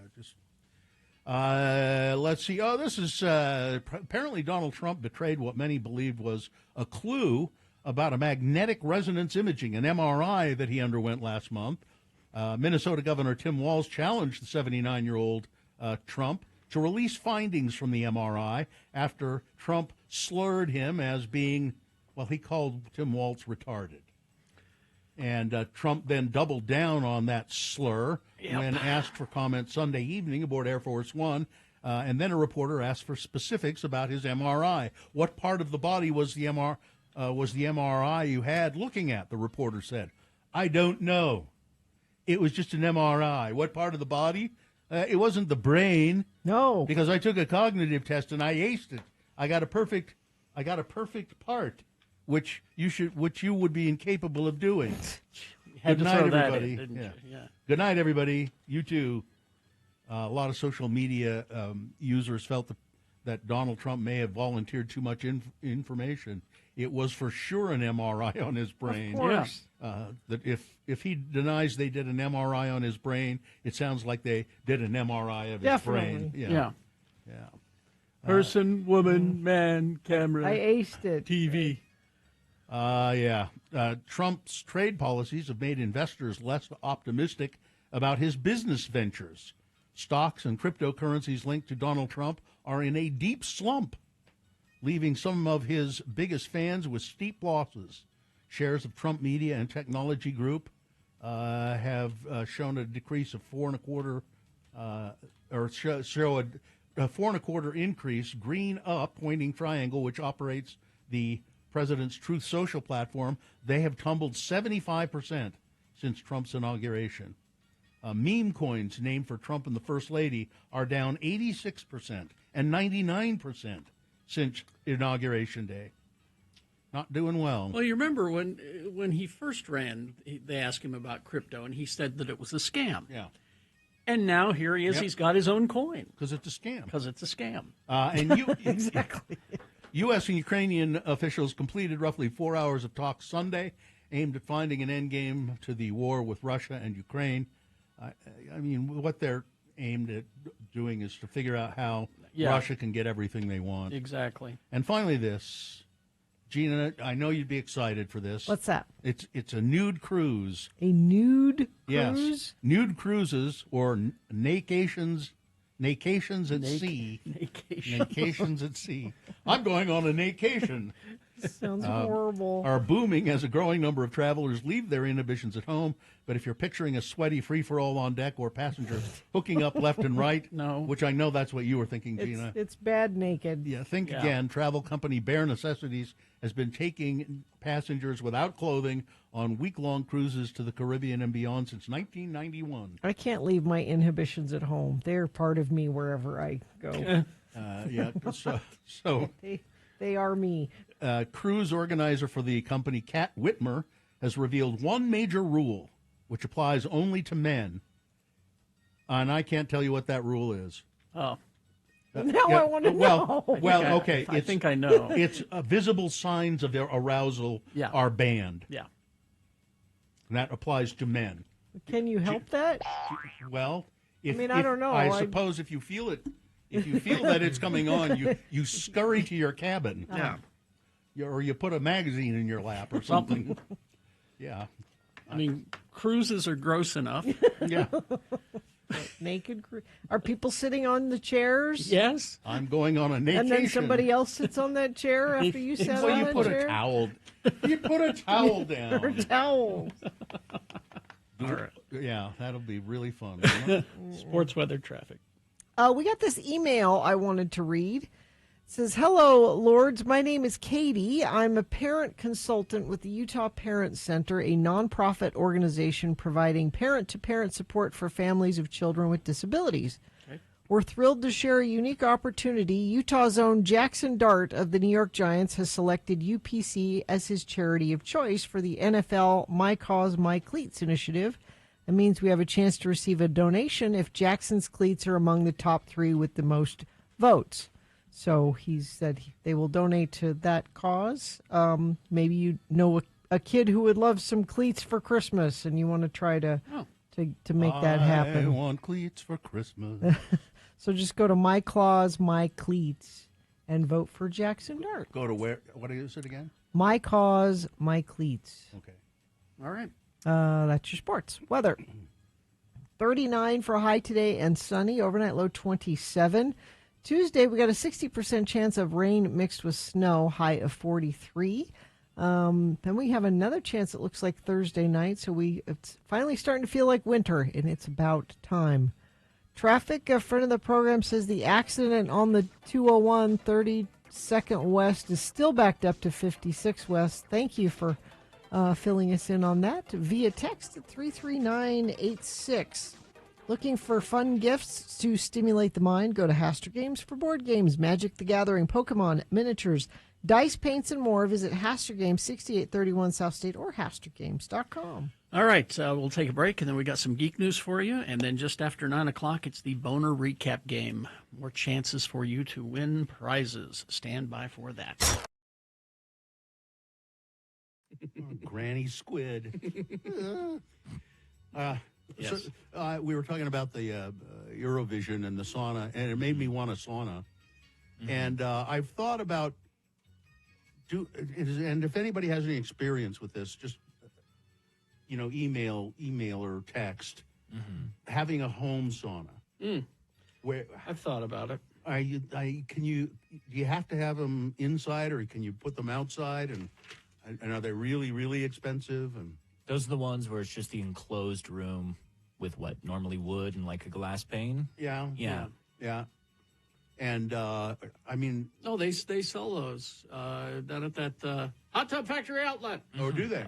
Yeah, I sat in one when I was down there doing... Is it like a kit you can put together yourself, or do they come and install it? Or I'm unaware. Either? Yeah. Now, there is a place, and I'm curious about this place, too. There's a place in downtown Salt Lake, very close to here, as a matter of fact, called Hot House. Okay. And you can... they have private infrared saunas, showers, steam rooms. Bathing suits are optional in your private sanctuary room. Bathing suits are required to use the outdoor cold plunge if you want to do that. And there's an outdoor hot tub as well. But it's a facility right just down the street from us. You can pay $70 and go have a 90-minute experience. Well, if it's right just down the street from us. There are kits to do indoor or outdoor. Indoor or outdoor. Depending on where you want it. And they're about $5,000. But like I said, the people at Hot Tub Factory Outlet would be able to maybe cut you a deal or something. I don't know. You know, if I had one at home, I bet I'd use it at least every other day. You think? Yeah. I would. Yeah. I would absolutely. I used to love the old Deseret gym because in the men's locker room, they had a steam room and a sauna and a hot tub pool, kind of a whirlpool. Yeah. And it was so it was men only. And then I assume the women had something similar in their locker room. But you could just do it, and you didn't have to wear a bathing suit if you didn't want to. A lot of guys. I did not usually wear a bathing suit. Well, and see, if you had your own in your house, you wouldn't need to either. That's right. Because it looks like they fit these indoor ones here. You can also get them at Costco, apparently. Really? Yeah. Oh. I was looking at a website that sells them here someplace in our area, and it says you can get 1 or 2 person ones. This one's a 3-person for $5,000, but you know, if it's in your house, you could just forbid everyone from using it except for you. Yeah. And it's I wonder how expensive they are to operate, though. That's because can you turn them off, or is it one of those things where it has to go to no, some degree? No, you can turn them off. Okay. You know, I'm gonna go heat up the sauna, and you turn it on. Sure. Yeah, I can. I talked about it off air with you guys yesterday. I'd love to get one of those and put it in my apartment complex. I'd like to have one the kind though, the two that have there are rocks there, hot rocks that you can put some water on. Yeah. So you get the sauna and you sauna for. So when I first started going to the Deseret Gym years and years ago, the old guys who were there, they'd say, "Here's what you do: you go into the sauna because they were 2 separate rooms, sauna and steam room. You break a really good sweat, and then go in the steam room. You go where it's dry, and then you go where there's the water. Yeah, That's expert advice. I really enjoyed that. It was very relaxing, and you felt cleaner somehow. Of course, yeah. but they were offering that advice like it was insider information about this. Yeah. Okay. Oh, listen, at the Deseret Gym, I used to go to the one in Ogden, and then with the big one here in Salt Lake, and the average age of the people who would there were around 75 or 80. Sure. Lots. I mean, there were younger people there too, but there were lots of old guys who had nothing else to do. Except to take people walking by, put their hand nakedly on their shoulder and be like, "Hey, buddy, I got some good info for you." No. See, you like where it's dry, and then let me tell you, once it's too dry, you go where the water is. They were usually very nice. I believe they were nice and lonely. Yeah, that's what I'm saying. Changing the subject here. Sorry about that. But we got a text from Dawson. Oh, I saw that. Yeah. Of course, we had up on our social media the GoFundMe for the situation. He says to the X96 listeners, thank you from the very bottom of my heart. My sister has had an outpouring of support, care, and tenderness from the community with her house catching fire.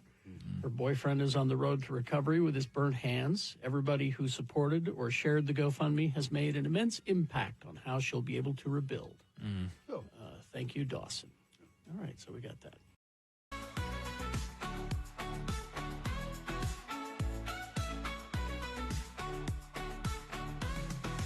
Feel the beat, it's Sponsored? Yeah, it is. Cabin Fever, locally owned and operated since 1982, located in the heart of Trolley Square. It's Cabin Fever, so much more than a card store. Boy, you said a mouthful there. All right. Well, if you went to the movies this weekend, I should have. You probably saw Zootopia 2. Yeah. Along with the rest of the planet, apparently. Yeah, they said it overperformed. It really overperformed. I mean, they knew it would do well because the first one was very well received. And it is a funny movie. But this one just, wow, just knocked them all down. According to the Hollywood Reporter, 556 million worldwide. Already it's broke some records, like being the biggest ever worldwide start for an animated film. Fourth best start for any Hollywood flick ever made.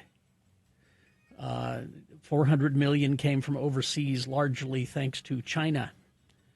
Where a $272 million haul made it the biggest animated opening ever in the territory. Wow.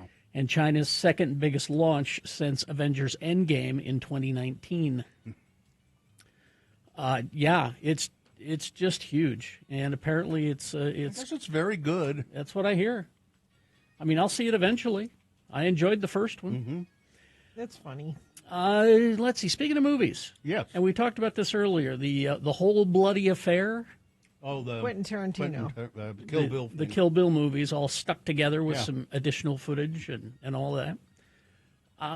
It sounds like Tarantino's not ready to say goodbye to Kill Bill. He's got this coming out, and they were talking to him about it. And he just did a recent thing called Yuki's Revenge, which was an animated lost chapter. And it'll be on Fortnite soon. Tarantino talked about wanting to give his villain, Bill, an origin story. Okay. Because we didn't get that in the movies. The idea sprang to mind back when he was doing the two movies. But he told a crowd at the Vista Theater when he was doing a screening of The Whole Bloody Affair, he says it'd be about how Bill became Bill and the three godfathers that made him, Esteban Viejo, Pai Mei, and Hattori Hanzo, who are all in the movies. He says, I've got other things to do right now, but if I do this, it'll probably be animated. He had fun working on this Yuki's Revenge thing. because there's that in the... Okay, that's part of what they added to exactly. it. Yeah. Oh, And it's in the this new thing? It's in this new thing. Okay. There's a whole segment of the character Yuki who it's animated, and he did the voice of Bill apparently for this. But he said, I had so much fun doing this. He said, if I do a prequel, it will be animated. Okay, something to think about, something to look forward to. All right, now wait for this. Don't poo-poo it right away. Okay. All right. Scarlett Johansson. Oh, come on. In a new Exorcist movie. Yeah. Wait. Okay. Wait, yeah. Mike Flanagan writing and directing. Right. Okay. Well, remind me who Mike Flanagan is. Mike Flanagan, of course, he's done all these horror shows on Netflix. On Netflix, he did the House of Usher. He did Okay. all those. He's very good. Okay. He says this is a fresh, bold take on The Exorcist. It's not a sequel. It's not a reimagining. Okay. It takes place in the Exorcist universe, whatever that means. But he said The Exorcist is one of the reasons I became a filmmaker. And it's an honor to have a chance to try something fresh and bold and terrifying. I guess there's like 4 or 5 Exorcist films. There are, yeah. And I think they must all be vaguely related in some way. They're or all another. connected in some way. But he says this is it's its own thing. It just takes place in the same universe. So there you go. I'll show me what you got. Yeah, exactly. Eva Green has joined Wednesday for season 3. She will play Aunt Ophelia. Ooh, good. Who is Morticia Adams' sister. Right. And wants to kill Wednesday, apparently. And finally this December is here, and with it a new Avatar movie. Yes. Fire and Ash is what it's called. James Cameron is asked if this movie underperforms, what is your contingency plan? Because, we keep hearing about how he has 5 total, and he's filmed them all and all this. And he said quite bluntly, he said, if this is where it ends, okay. He says, I can. He's not going to fight for the. He's not selling it. Then he should be saying, no, these are wonderful and they should be made and seen. He says he's not open to completely handing things over to somebody else. He says I could produce it. I don't think there'd be a version where there's another Avatar movie that I didn't produce closely. But if I need to tie things up, I'll do it in a book. Okay. A book. That's not a movie. Very good, Gina. A book is not a movie. It's not a movie. She said. So all I'm saying is that if you really want that Avatar book, don't go see the movie. No. I think people that are into the movies don't want to. They don't want a book. I They think want a people movie. I think that people who are into those movies can't read. I don't know. If you like them, you like them. Enjoy. What's it called? Fire and Ass? Fire and Ash. Oh. What? What's Fire and Ass? Crash southbound I-15, 13th south in Salt Lake off to the right shoulder. And that looks like that's about it. Let me see if you've sent anything in via text at 33986. You haven't, but you should. If you see something, let us know what you're seeing. Text it to us. All right, thank you very much. KXRK Provo, we're going to take a break, play a song. After that song, it's the Boner Recap game. Easy to play the game, easy to win the prize.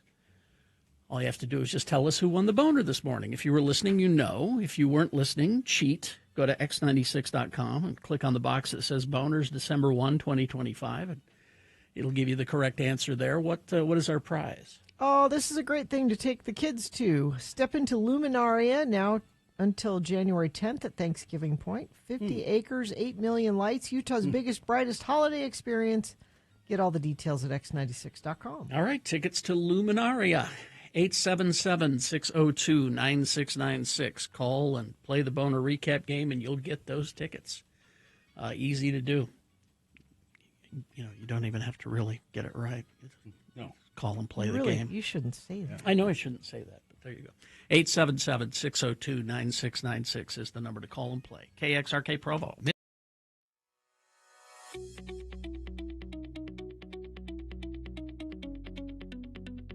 Here's what Kerry Jackson is doing when he's not on the air. Well, Kerry, our session is nearly over. So let's get right down to it. What would you say is your biggest problem? Oh, I'm just a little depressed. I don't know why. Well, perhaps it's something holding over from your childhood. Tell me about something of your memories from your youth. Well, one of the distinct memories I have is when my 2 older brothers were playing basketball in our room, and Peter went up for a layup into the garbage can. Greg didn't block it, and the ball bounced down into the living room and broke Mom's favorite vase. I told him over and over, Mom always says, don't play ball in the house. Kerry, Yeah? that was an episode of the Brady Bunch. Oh. Okay. I do distinctly remember when we almost had to get rid of my dog, Tiger, because we thought that my sister was allergic to him, but it turned out just to be Tiger's dog Kerry, shampoo, and so... that was also an episode of the Brady Bunch. Yeah, that's right. I do remember when some bullies at school were picking on my little sister because she had a lisp. Brady Bunch, Kerry. Brady Bunch. God, Doctor, you've been right all this time. I have been living in a fantasy world. God, this is so embarrassing. Is there some sort of traumatic event that happened to cause this? I never got over the fact that our maid Alice was married to that butcher Sam. God, I wanted her for my own. Excuse me for just a moment, please. Mrs. Greenlee, could you please send in Mr. Chunga to collect his friend? Kerry's session is now over. Here's what Bill Allred is doing when he's not on the air. God, Kerry, you must have had a rough session in there. Yeah. It's good to get out into the air and walk around, though. Gee, just when I think I have it rough, look at that poor bum in that dumpster across the street. Yeah, I see that guy over there all the time. I think he sleeps in the dumpster. He looks kind of familiar, but I just can't place him. Oh, boy. Looks like Kerry and Chunga across the street. Thank God they didn't spot me. Oh, man. There was some really cool stuff in here today. Wow! A tuna can! Oh, cool. I think there's some tuna in it.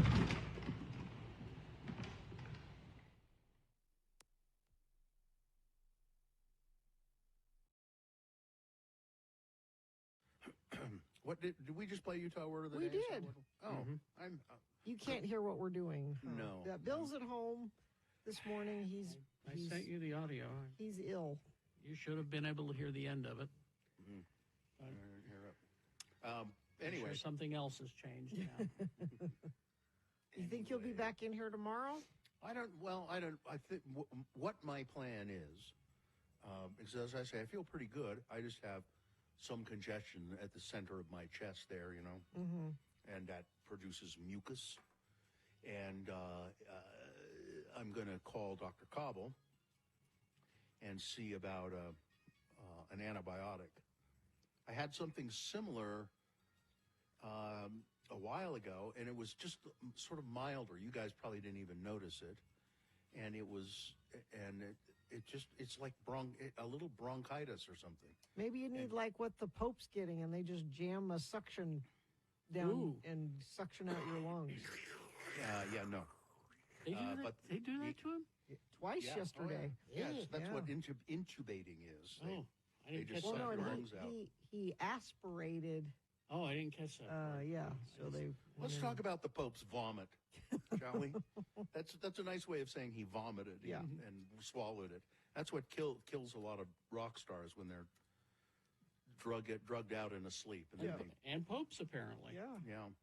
But it seemed to me the antibiotics cleared it up pretty quick. So Get you some of those. I'll call him and see if that's the ticket. And should be. It should do it. Anyone else sick in your house? Yeah. Everybody. Oh, okay. With different things. I was going to say, but it's not contagious. They're all. It's people have different symptoms.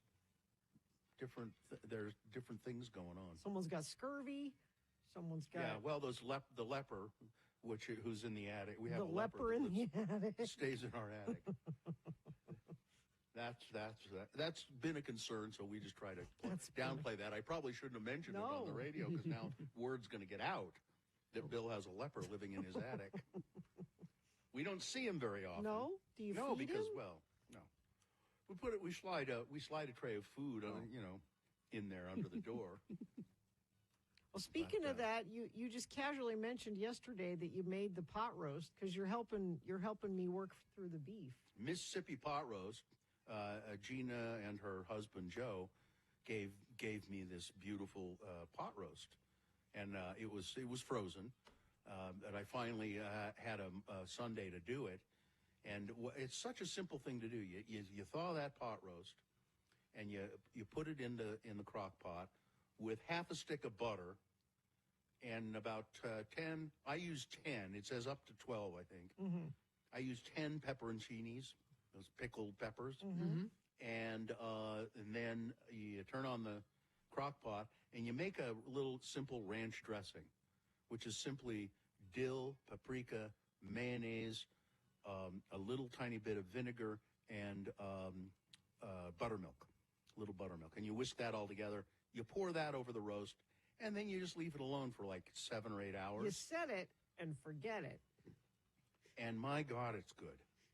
It's just it makes this gravy kind of, and you just shred the meat in the gravy. And then if you want, I think we put it over potatoes, or you can put it over noodles if you want.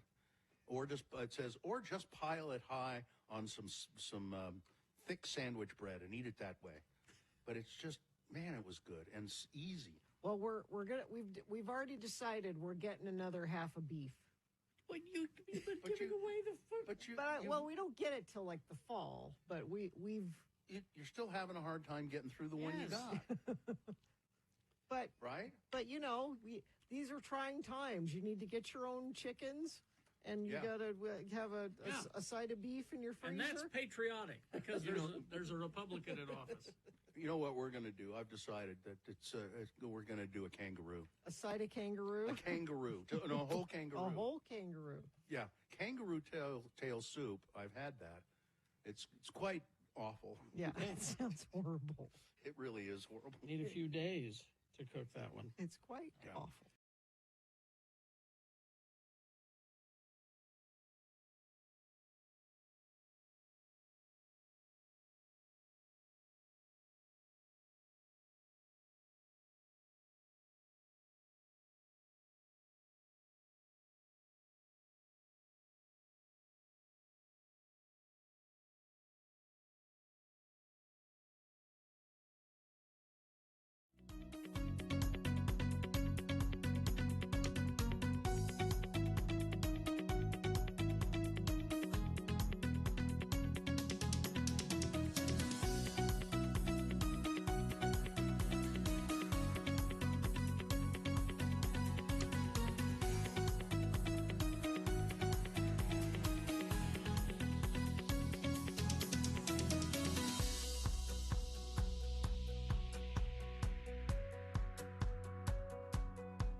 Flea in Sunset wants to know why he can't be Flea somewhere else. He's in Sunset. Get in your car, buddy.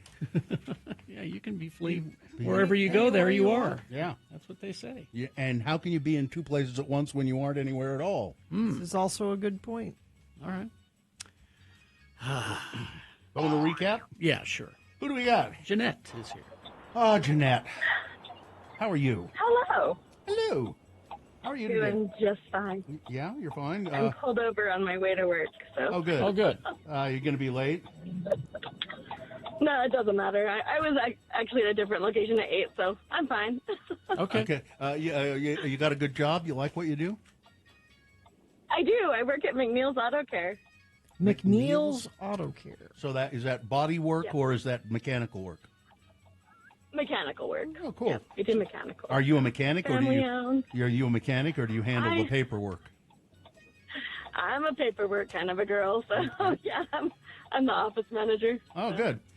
So, Jeanette, what I'm going to do here is read the 3 boner candidates we had earlier today. You tell me which one was the winner, and you win the prize, which is what, Gina? Step into Luminaria now through January 10th at Thanksgiving Point. 50 acres, 8 million lights. It's Utah's biggest, brightest holiday experience. How's that sound? That's awesome. All right. That sounds awesome. I've never been, so. Now, did you hear the boner candidates earlier, or did you cheat? I did not. I cheated. Okay. Cheat to win is my philosophy, apparently. Cheat to win. Yeah, that's it.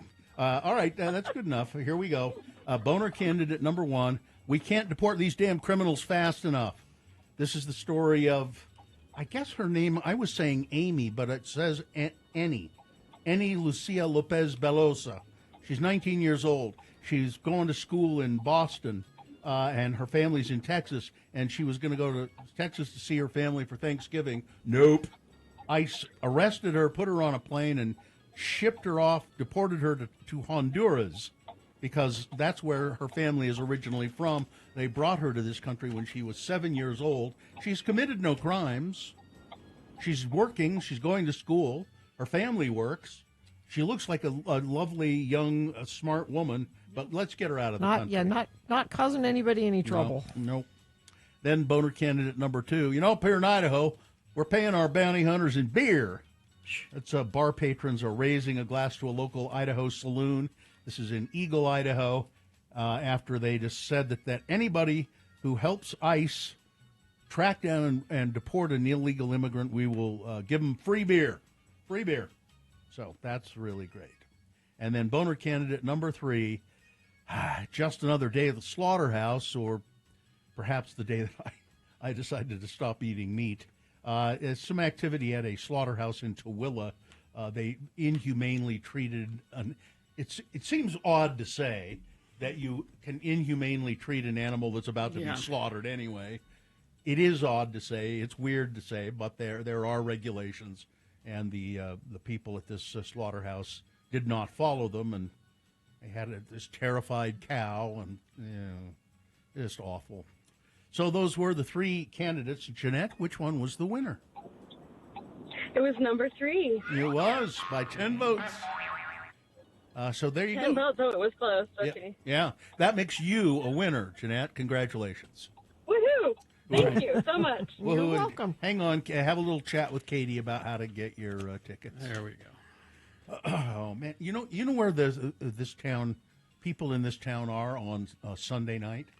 Where? At Japantown.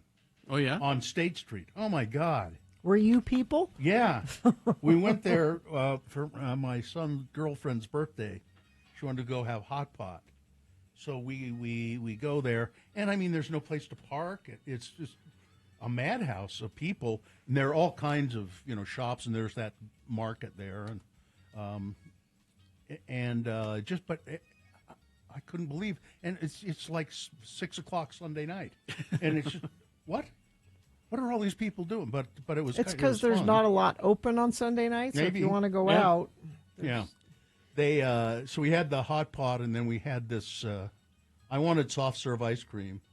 It was her birthday. Why did she get to pick? They did, because there's a place like next door called Hello or Meat Fresh or something like that, and they have soft serve yogurt, along with other kinds of novelty sweet things too. So I had a little cup of vanilla yogurt, which wasn't quite the same thing. No, that's not ice cream. Yeah, I mean, it was good. That's what I eat when I try to feel like I'm doing something healthy. I had vanilla yogurt. That's healthy. But that's I mean, not it was, dessert. It's that, it's almost like ice cream kind of yogurt, whipped, frozen yogurt, and. But they make all kinds of weird stuff there. I should go back there and look. They make desserts like in the shape of fish, and they make it right there. Dessert shouldn't be fish shaped. I don't know about that. It depends on how it tastes, I think. Taking a hard stand there, right? Because fish are not sweet, so I just don't. Fish are friends. I don't. Exactly.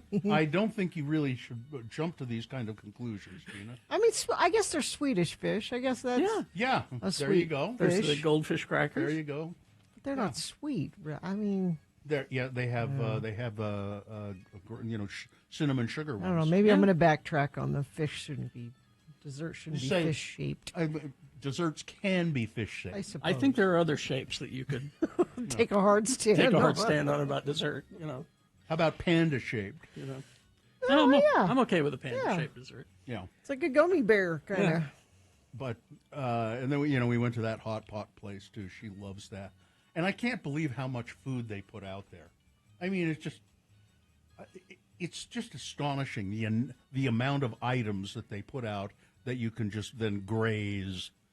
They have fried chicken. So if you want a little fried chicken with your hot pot, really good fried chicken, really good.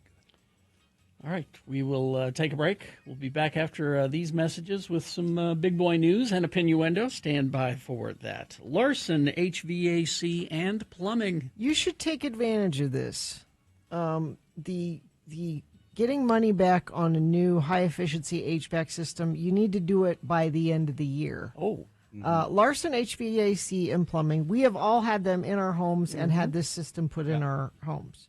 And they do all that rebate paperwork for you. Which is so nice. You don't have to fill Yes. anything out. They take care of it. So would you like to lower your energy bills with a high-efficiency HVAC system and get $4,500 back?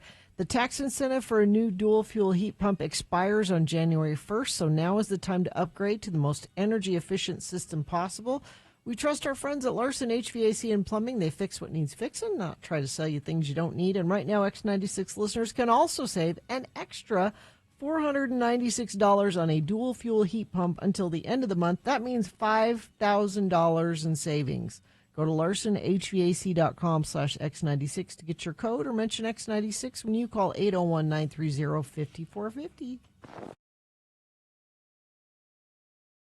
5 years ago today, 7 a.m. I think it was. 7:09. 7:09.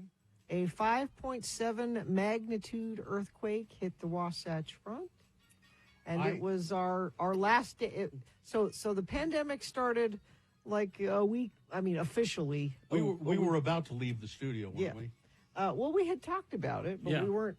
And then the earthquake hit on this day 5 years ago, and then we never came back for like 2.5 years. We all went home. Katie was here. Yeah, Katie was here. Now we all went home, and I remember being home, and there was an aftershock, and I felt that. Oh, I want to compare this, and we're gonna play you for here just a second. Maybe. Oh.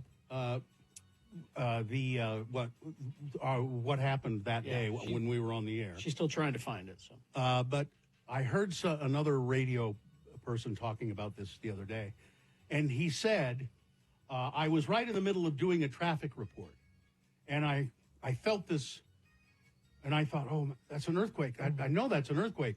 I wonder if I should say something about it. Well, and then I just threw back to the anchor. This is a news person? Yeah, well, yeah. Working at a news station. Yeah. Mm-hmm. We're not a news station, but we were talking about it. We took phone calls for an hour. I went and then I went out to Todd's house because we shut down here. Yeah. Oh, that's right. And I went out to Todd's house. I asked my wife, "Are you guys okay up there at home?" And she said, "Yeah, go ahead." And so I went out to Todd's, and we felt aftershocks at Todd's, and we talked to people on the air for several hours. Todd and I did. And it was especially egregious here in this studio because our studio is, kind of a walkway for. It's on a bridge. It's a bridge that's between two buildings, and so the bridge was shaking more so than everywhere else. The creepiest part to me too was we were instructed to leave the building. Yeah, so we did. And I was waiting out front. I forget why I was standing around out front. Because everybody was. Well, and leaning against the building. And then there was an aftershock and the building shook. And that was the worst. Oh. I was like, I got to get my car out of the parking structure. I don't want the building falling on my car. That was my thought, too. And Festus at the time was working at Fox News. Yeah, that's right. He was a camera guy at Fox News. And I think it was Scott McCain that was outside here. McCain does like to set up out here. And I remember when we left the building, I ran over there and they were in a commercial break, but I poked my head in the camera and I said, "Festus, Mama loves you and is thinking about you," because I knew he was at the TV station. We have the audio we do? if you want to hear it. It's just a minute. So folks, keep in mind this is a recording from 5 years ago. This is not happening right now. Okay? So here we go. This is what happened. For those who don't know, we're talking about Dave the Flower Guy. He decides who Boner of the Week is. And this is a recording. Okay. We had said, I called him last week and said, "Dave, we don't want you to come into the studio on Friday. We'll call you and you can pick the Boner of the Week on the phone." And he said, "Okay." And so we called him and we didn't get an answer this past Friday. I called him yesterday and I said, "Dave, are you okay?" We're having an earthquake. Yeah. No. Oh, we are having an earthquake. That is a bit of an earthquake there. Oh my. Are we still on the air? We're still on the air. Okay. We're downtown Salt Lake and the whole building is shaking like hell. Yeah. It's letting go now. It's stopping. But that was certainly an earthquake. Yes, it was. Are we still on the air? We're still on the air as far as I know. Is there any way to determine that? If you can call the radio station. There we go. So yeah, that was that brought it all back. Yeah, a little scary. You could hear the building shaking, which was just awful. You don't hear me on that recording because I behaved in the way you're supposed to behave during an earthquake. She stopped, drop, and roll. I dove under the desk. Stop, drop, and roll. That's what Gina did. All right.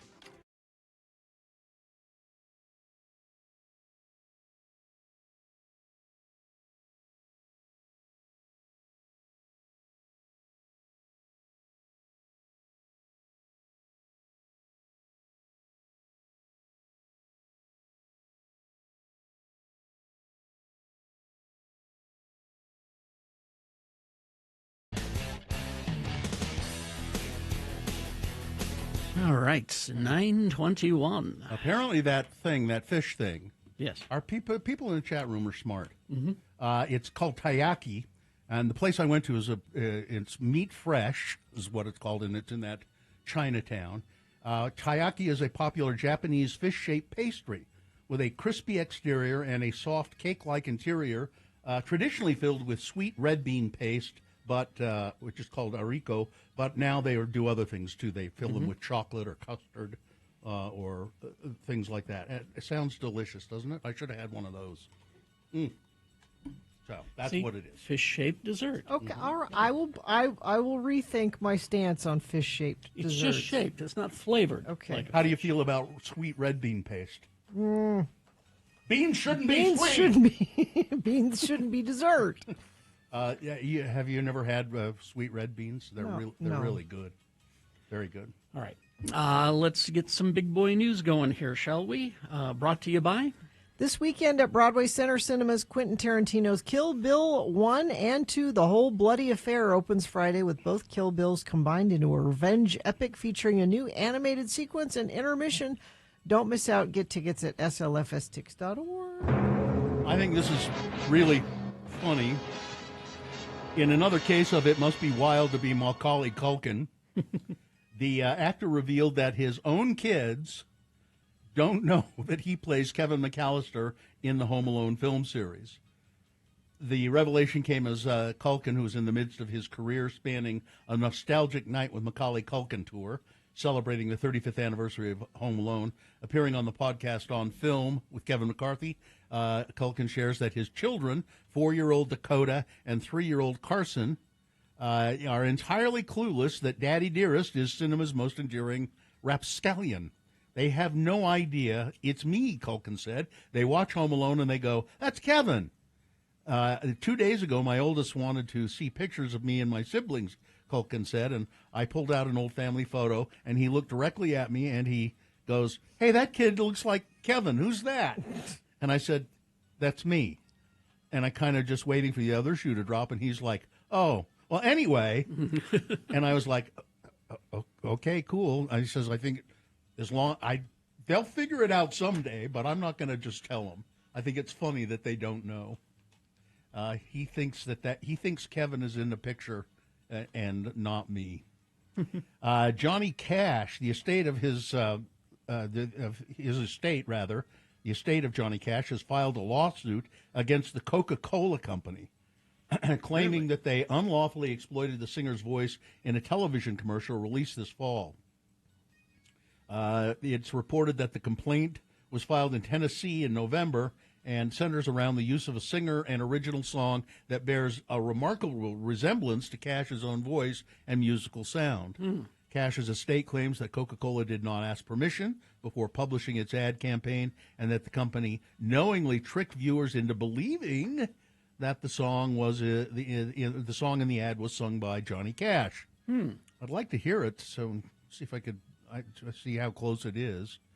It's a Coca-Cola ad titled "Go the Distance." Let me look it up. And it came out on YouTube August 20th, apparently. This is where you can see it. Let me look it up. And they say it sounds so much like Johnny Cash, and they want you to believe that it's Johnny Cash. So it sounds to me like Coca-Cola will settle somehow. Or All right, Go the Distance, Coca-Cola. Let's see. You got it? Yeah, I'm not sure which. No, No? it's not here. Oh, maybe they got rid of it I bet already. They may have pulled it. Yeah, I bet they did.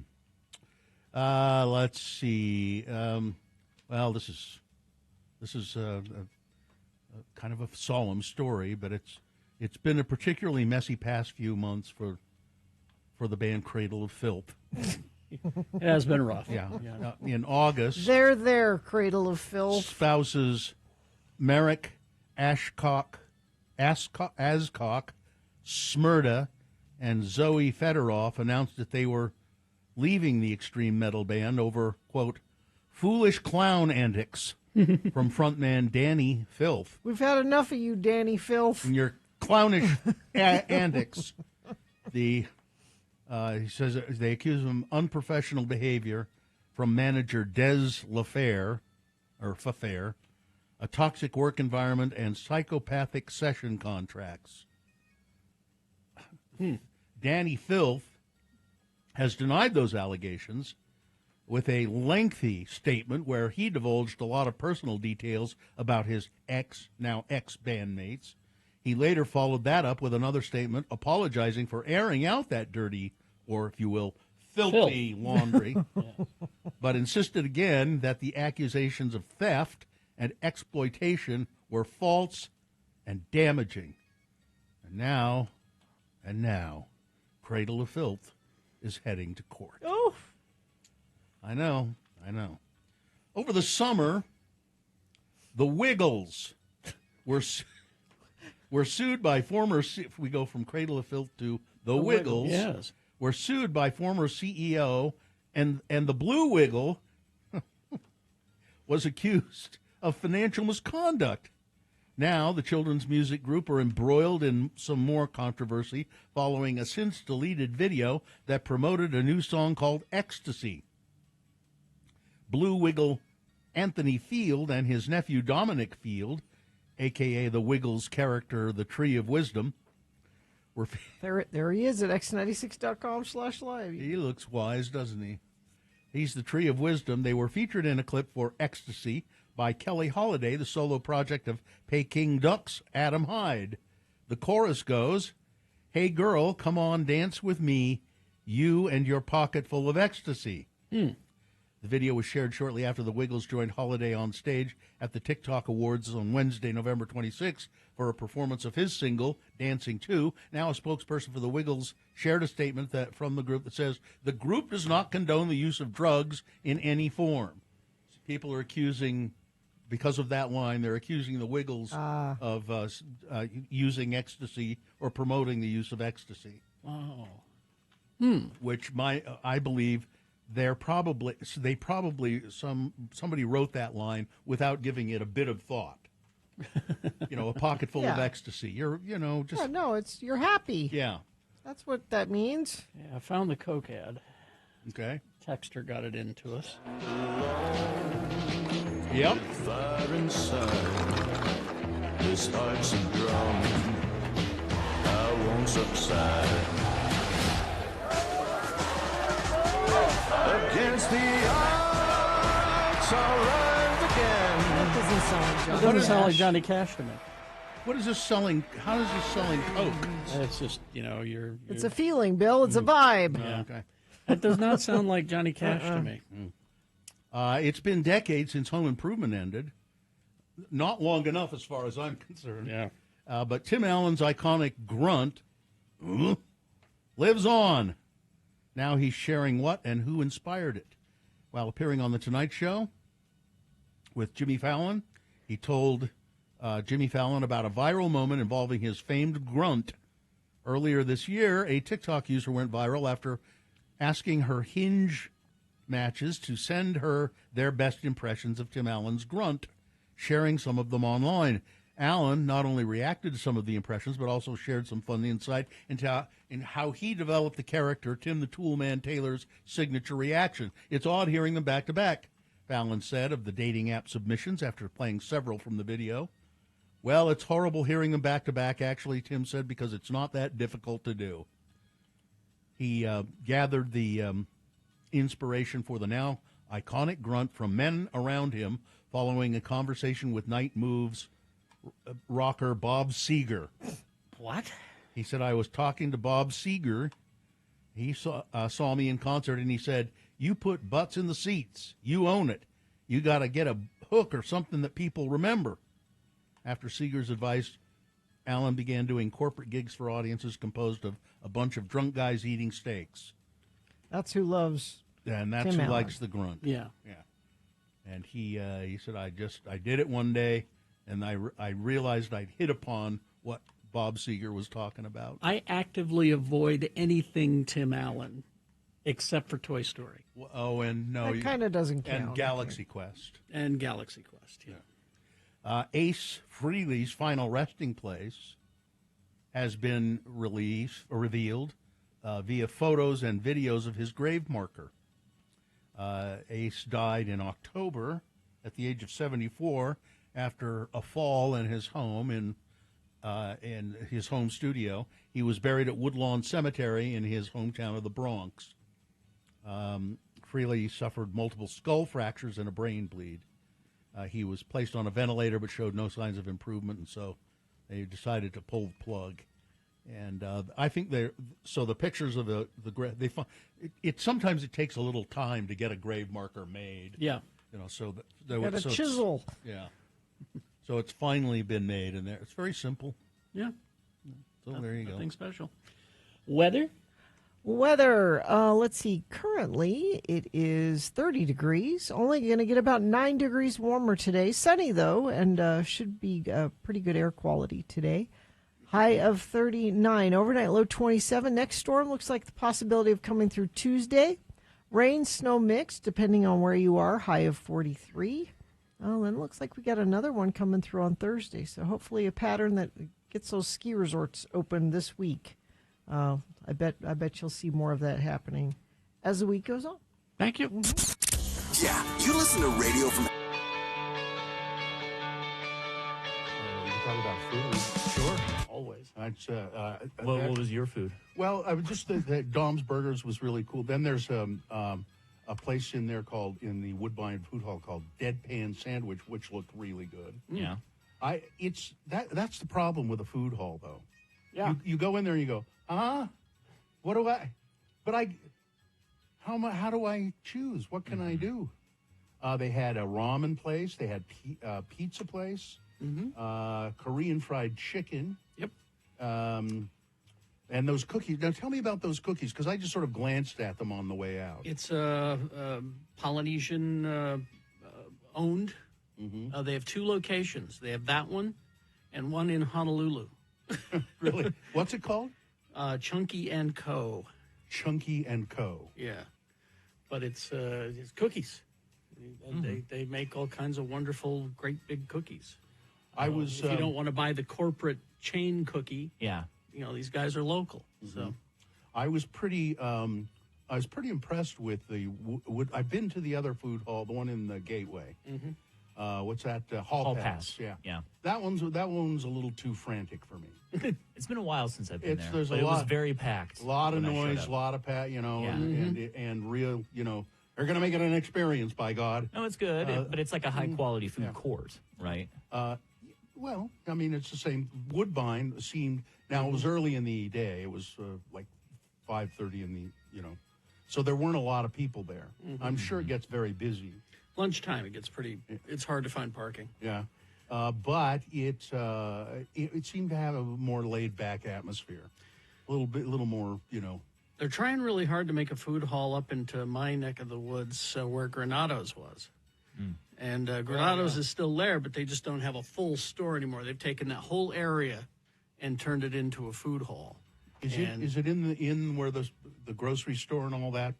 The grocery store's gone now. Oh, it is? Yeah. It's all food hall now. Oh. And that's where I used to go and get my Santos tacos, and then they closed. Yeah. I like the idea of a food hall. I do. Yeah, I mean, it's... Now, I was there with my two kids, and we all ended up eating hamburgers at Dom's. But somebody could have gone and gotten the ramen, and they have a bar there. Yeah. But I don't know if you have to stay in the bar area or that I don't know, because the new one in Sugar House, they've made it so that Scott Evans opened that Sugar House Station. Is that what it's called? That's what people are saying. Is it's the best. No kids allowed. That's why. So you can walk. You can order a drink and then walk from place to place with meander it. Because stumble. No kids. Yeah, but I don't think you can do that probably at Woodbine because kids are allowed there. Although there was a sign on the door as we were leaving saying no alcohol beyond this point. So apparently you can't take it out on the deck and drink. But I think you probably have to confine yourself to the bar area. Could be.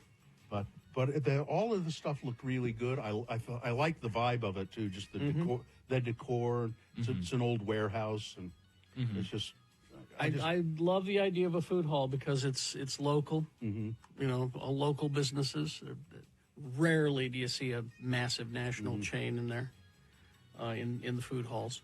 Yeah, and they, you know, this gives young, you know, restaurant starters a chance to, you know, practice and flex and try some new things. How's the pricing on everything? Because in my experience, stuff like that feels a little inflated. It wasn't. I mean, it wasn't cheap. You know, it was, but it was the quality of the hamburgers was great. So I'm not objecting to that. I'll pay for quality. Yeah. And the ramen looked really good. They have a Korean fried chicken place, Bok Bok. 3 Cup is in there now. Oh, yeah? Yeah. What's 3 Cup? Oh, it's a local coffee shop kind of a thing. Oh, okay. Yeah, it's so anyway, Woodbine. You should you ought to try it. It's pretty cool. I just might, by your recommendation. It's down in the Granary district. People are asking. Just on 8. It's on 8 South. Kind of. Just ask Siri where it is. She'll get Woodbine. You. All right. Let's. Traffic.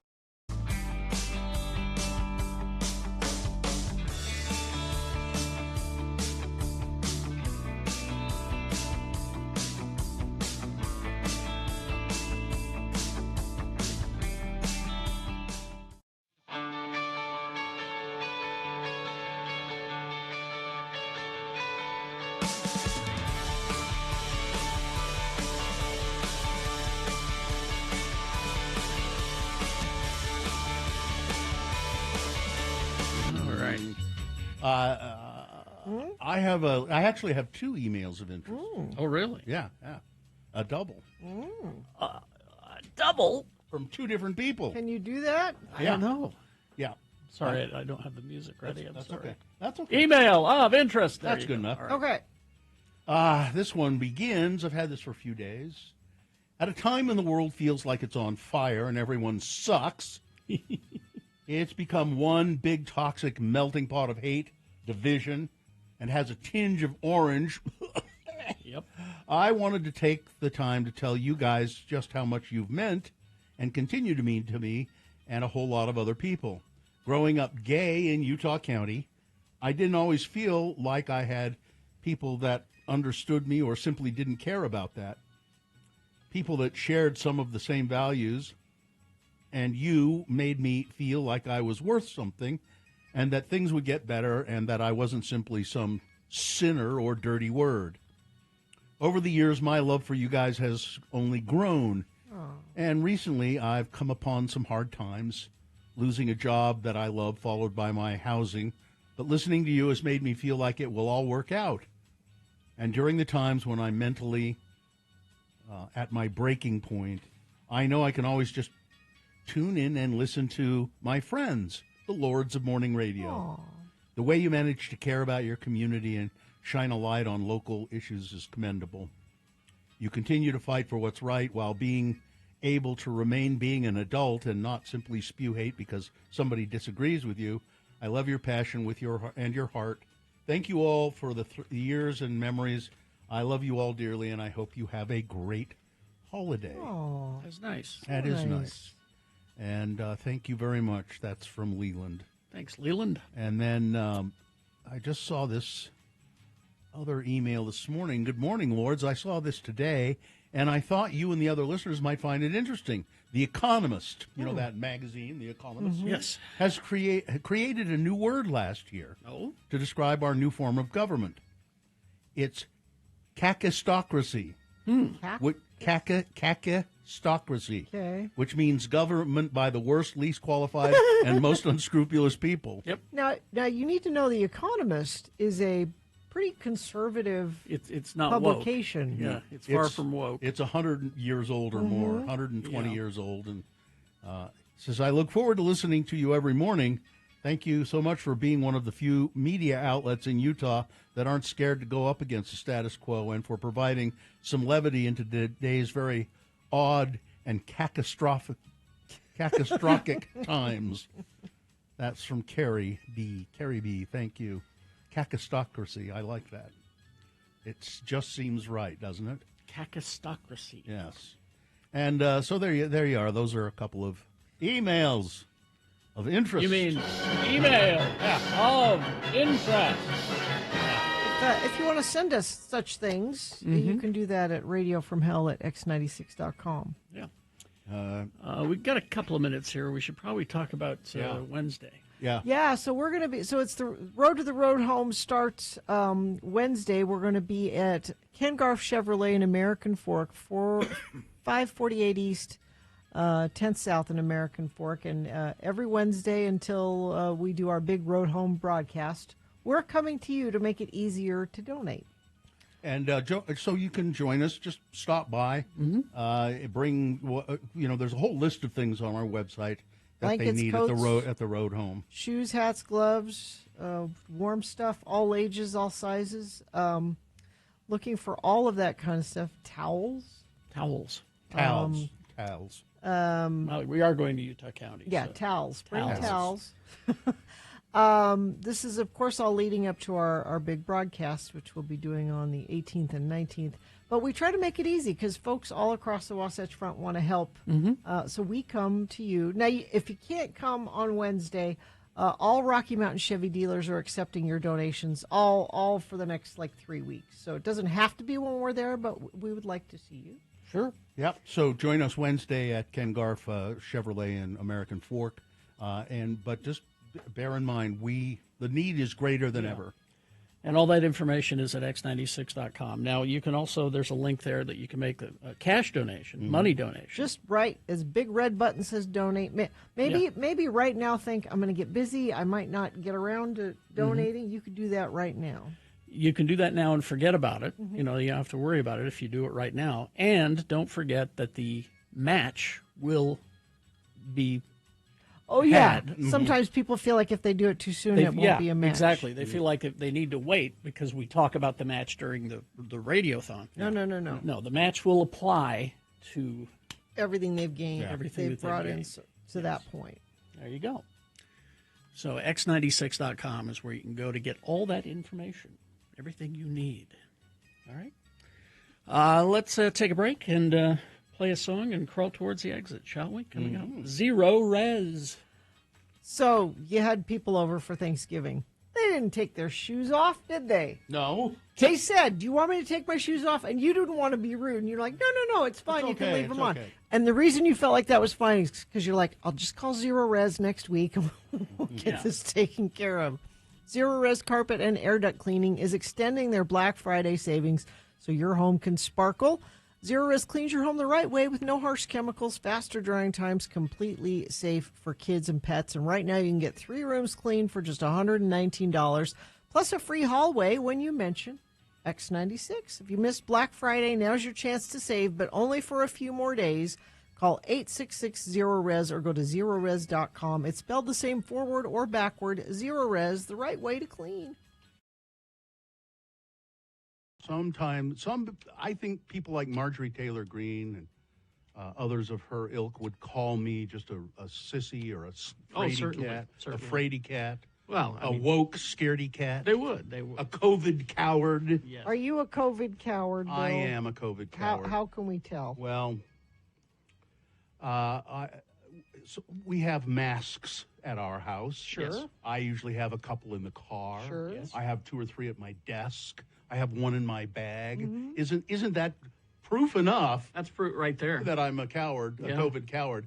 However, yesterday I went to Costco and I parked my car and I trudged across the parking lot and into Costco, got my card, and I was pushing my card and went, oh crap! I didn't bring a mask.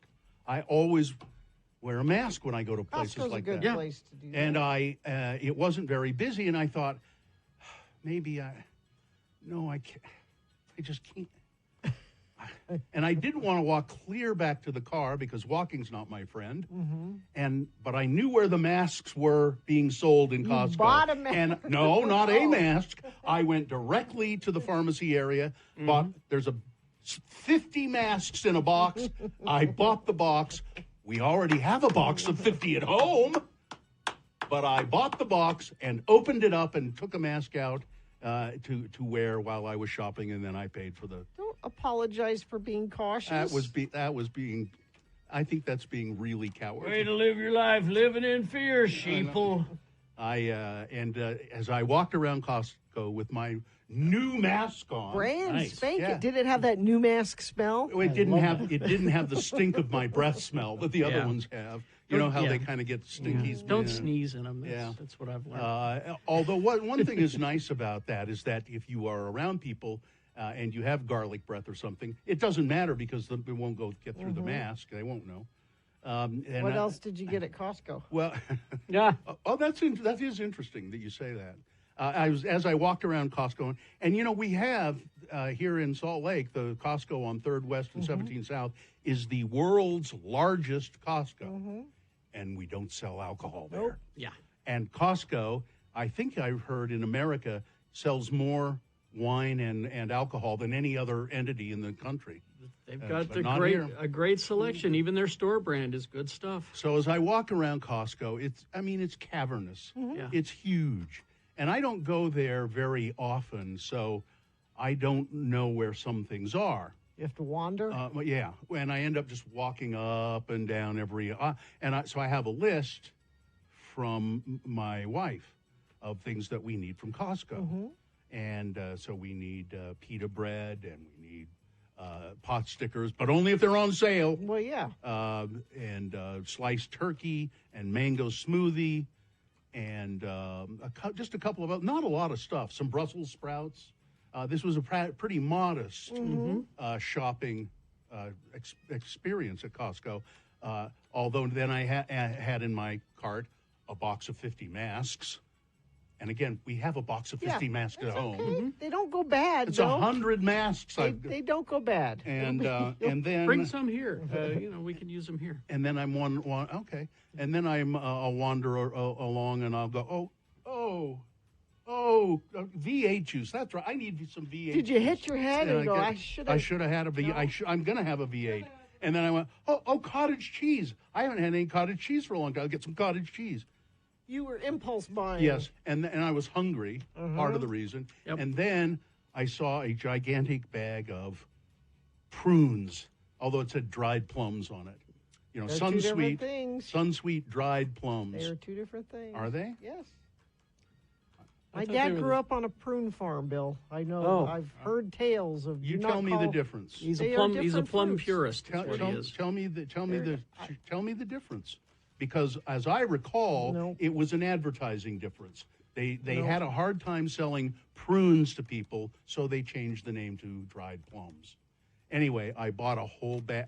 It's 3 pounds. I like them, but it's going to be a while before You're going to be Aaron Rodgers for a while. Well, I go easy. I'll do 2 a day at most. Here's a texter. Don't worry, Bill. I ended up yelling at one of the workers at Costco because he was telling everyone to squish together for the lines, yelling, "No more COVID, move up." I yelled at him that he was an idiot and the reason why we still have an outbreak.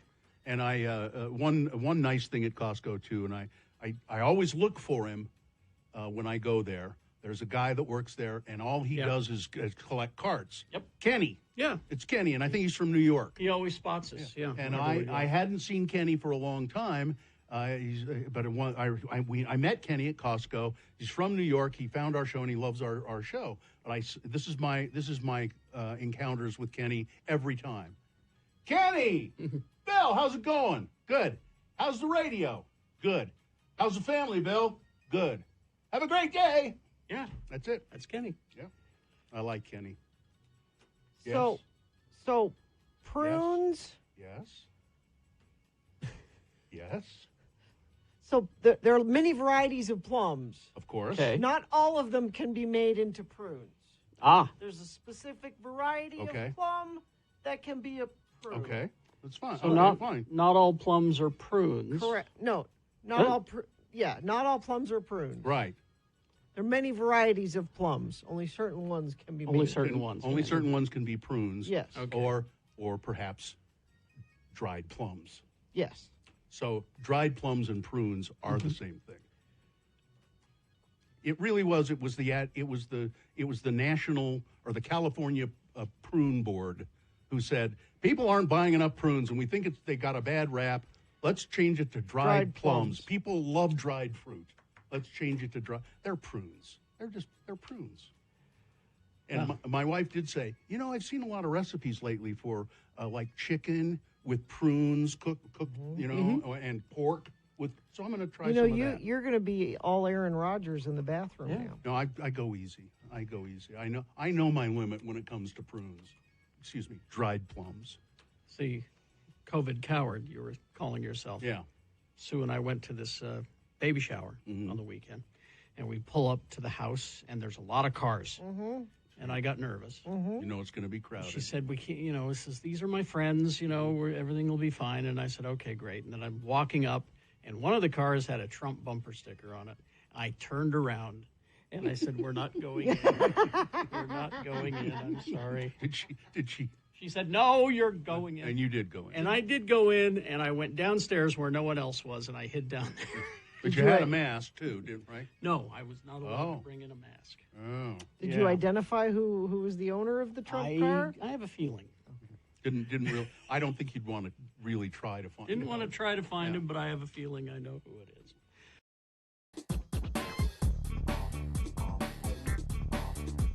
Okay. That was simple enough. Obligatory offspring. So I know it sounds weird because I've talked about that I own a Christmas tree farm. Mm-hmm. But we let the trees get away from us, and now they're too big to be Christmas trees. So we have to go. How were you going to stop them? Well, we should have cut them down sooner. They grew fast and they're too tall. So we're selling them as landscape trees. But so we had to go get a Christmas tree, and I told my sister and her family, so let's all go together and we can get our trees together. Let's rent a sleigh. And she said, okay, where are we going? And I said, Robinson's Tree Farm. She's like, oh, that one on 7th East by Nibley. But no. No, the one over the sewer treatment plant. Because the Robinsons got kicked out of that spot by Nibley Park. Well, they just raised the rent and they didn't want whatever it is. But the people that are there now, they try to trick you because they're the Robertson. Oh. They are hoping you don't realize that the good stuff different. is over by the sewer treatment plant. So apparently you didn't go to the good place based on that tree. Well, no. So if you go to x96.com/live. Yeah. So last year, Muhammad, my son, not the prophet, said, "Can I get a little tree for my room?" Uh-huh. And I said, "Well, sure you can. That's festive and fun." That's cute. And he got a tree, and he said, "I'm going to name him Juan Carlos." And so I don't know why it's Juan Carlos. All right. And so when we went this weekend to get our tree, he's like, "Can I get another little tree for my bedroom?" I said, "Sure." He said, "This is Juan Carlos II." So apparently we're just going to keep Juan Carlos going. But there's something wrong with your kid, I think. What's wrong with that? What? I think it's cute. He wants a little tiny tree for his room. He said it smells good in there, and I put lights on it. And well, that's okay, but what? But why would you? I name don't a tree know. Juan Carlos. Because you look at the tree and you go, "That." So it's clearly that's a Juan Carlos. That's. I don't know why he thinks it's. Our tree upstairs, the big tree, doesn't have a name. Well, you better get on that. I guess we better get on. But yeah, the sewer treatment plant was extra sewery. I don't know if it's because it was really warm when we went. Yeah, that's probably right. It's probably better now when it's colder, I'm guessing. You smell the it's whatever they use, a kind of a perfume or something to. Yeah, whatever that is to cover it up. But it's sort of unpleasant, isn't it? But they have nice trees there. They always so do. Hold your nose and go get a tree. And they have lots of them. Yeah. Well, apparently Chef Roy has a giant nutcracker that he calls Juan Carlos. Oh, well, there you go. I must be missing something. I don't know. I know I'm missing something. I don't. Who is? Well, it doesn't What? matter. Is there a Juan Carlos somewhere in history that we're missing? I don't know. Yeah. Let's see. Guy in the chat room says, worst Christmas tree farmers ever. It's true. We're terrible. You're just going to keep growing them until there's a Democratic president in office, and then you're going to offer it for the White House Christmas tree, right? That's exactly right. I offered one to the mayor or the governor last year. That's right. Or the year before. And he said he didn't want your woke Christmas tree? No. Abby Cox wrote me back, and she said, we would love to. However, we can no longer have a real tree at the governor's mansion because of the fire. When Jackie Levitt tried to burn down the governor mansion. Yeah. They're not allowed to have a real tree anymore. Thanks, Jackie. Ruining it for everyone. That's hilarious. All right. Let's do the promo and crawl toward the exits. Radio from Hell. They're so political. Bunch of negative Nellies. Yeah, just look at our X-Ball question for Tuesday. Who is your biggest role model? See? We are rotten to the core. Radio from Hell. Perfect role models. Tuesday morning here on X96. All right. Well, that was harder than I thought it would. That first day back. You didn't think you were going to make it, did you? No. Juan Carlos is the king of Spain. Oh, that's right. Yeah. I don't know. People are searching for Juan Carlos now. It's close to Don Carlos, which was Joe Smith's brother. No, that wouldn't be it. No. I don't know.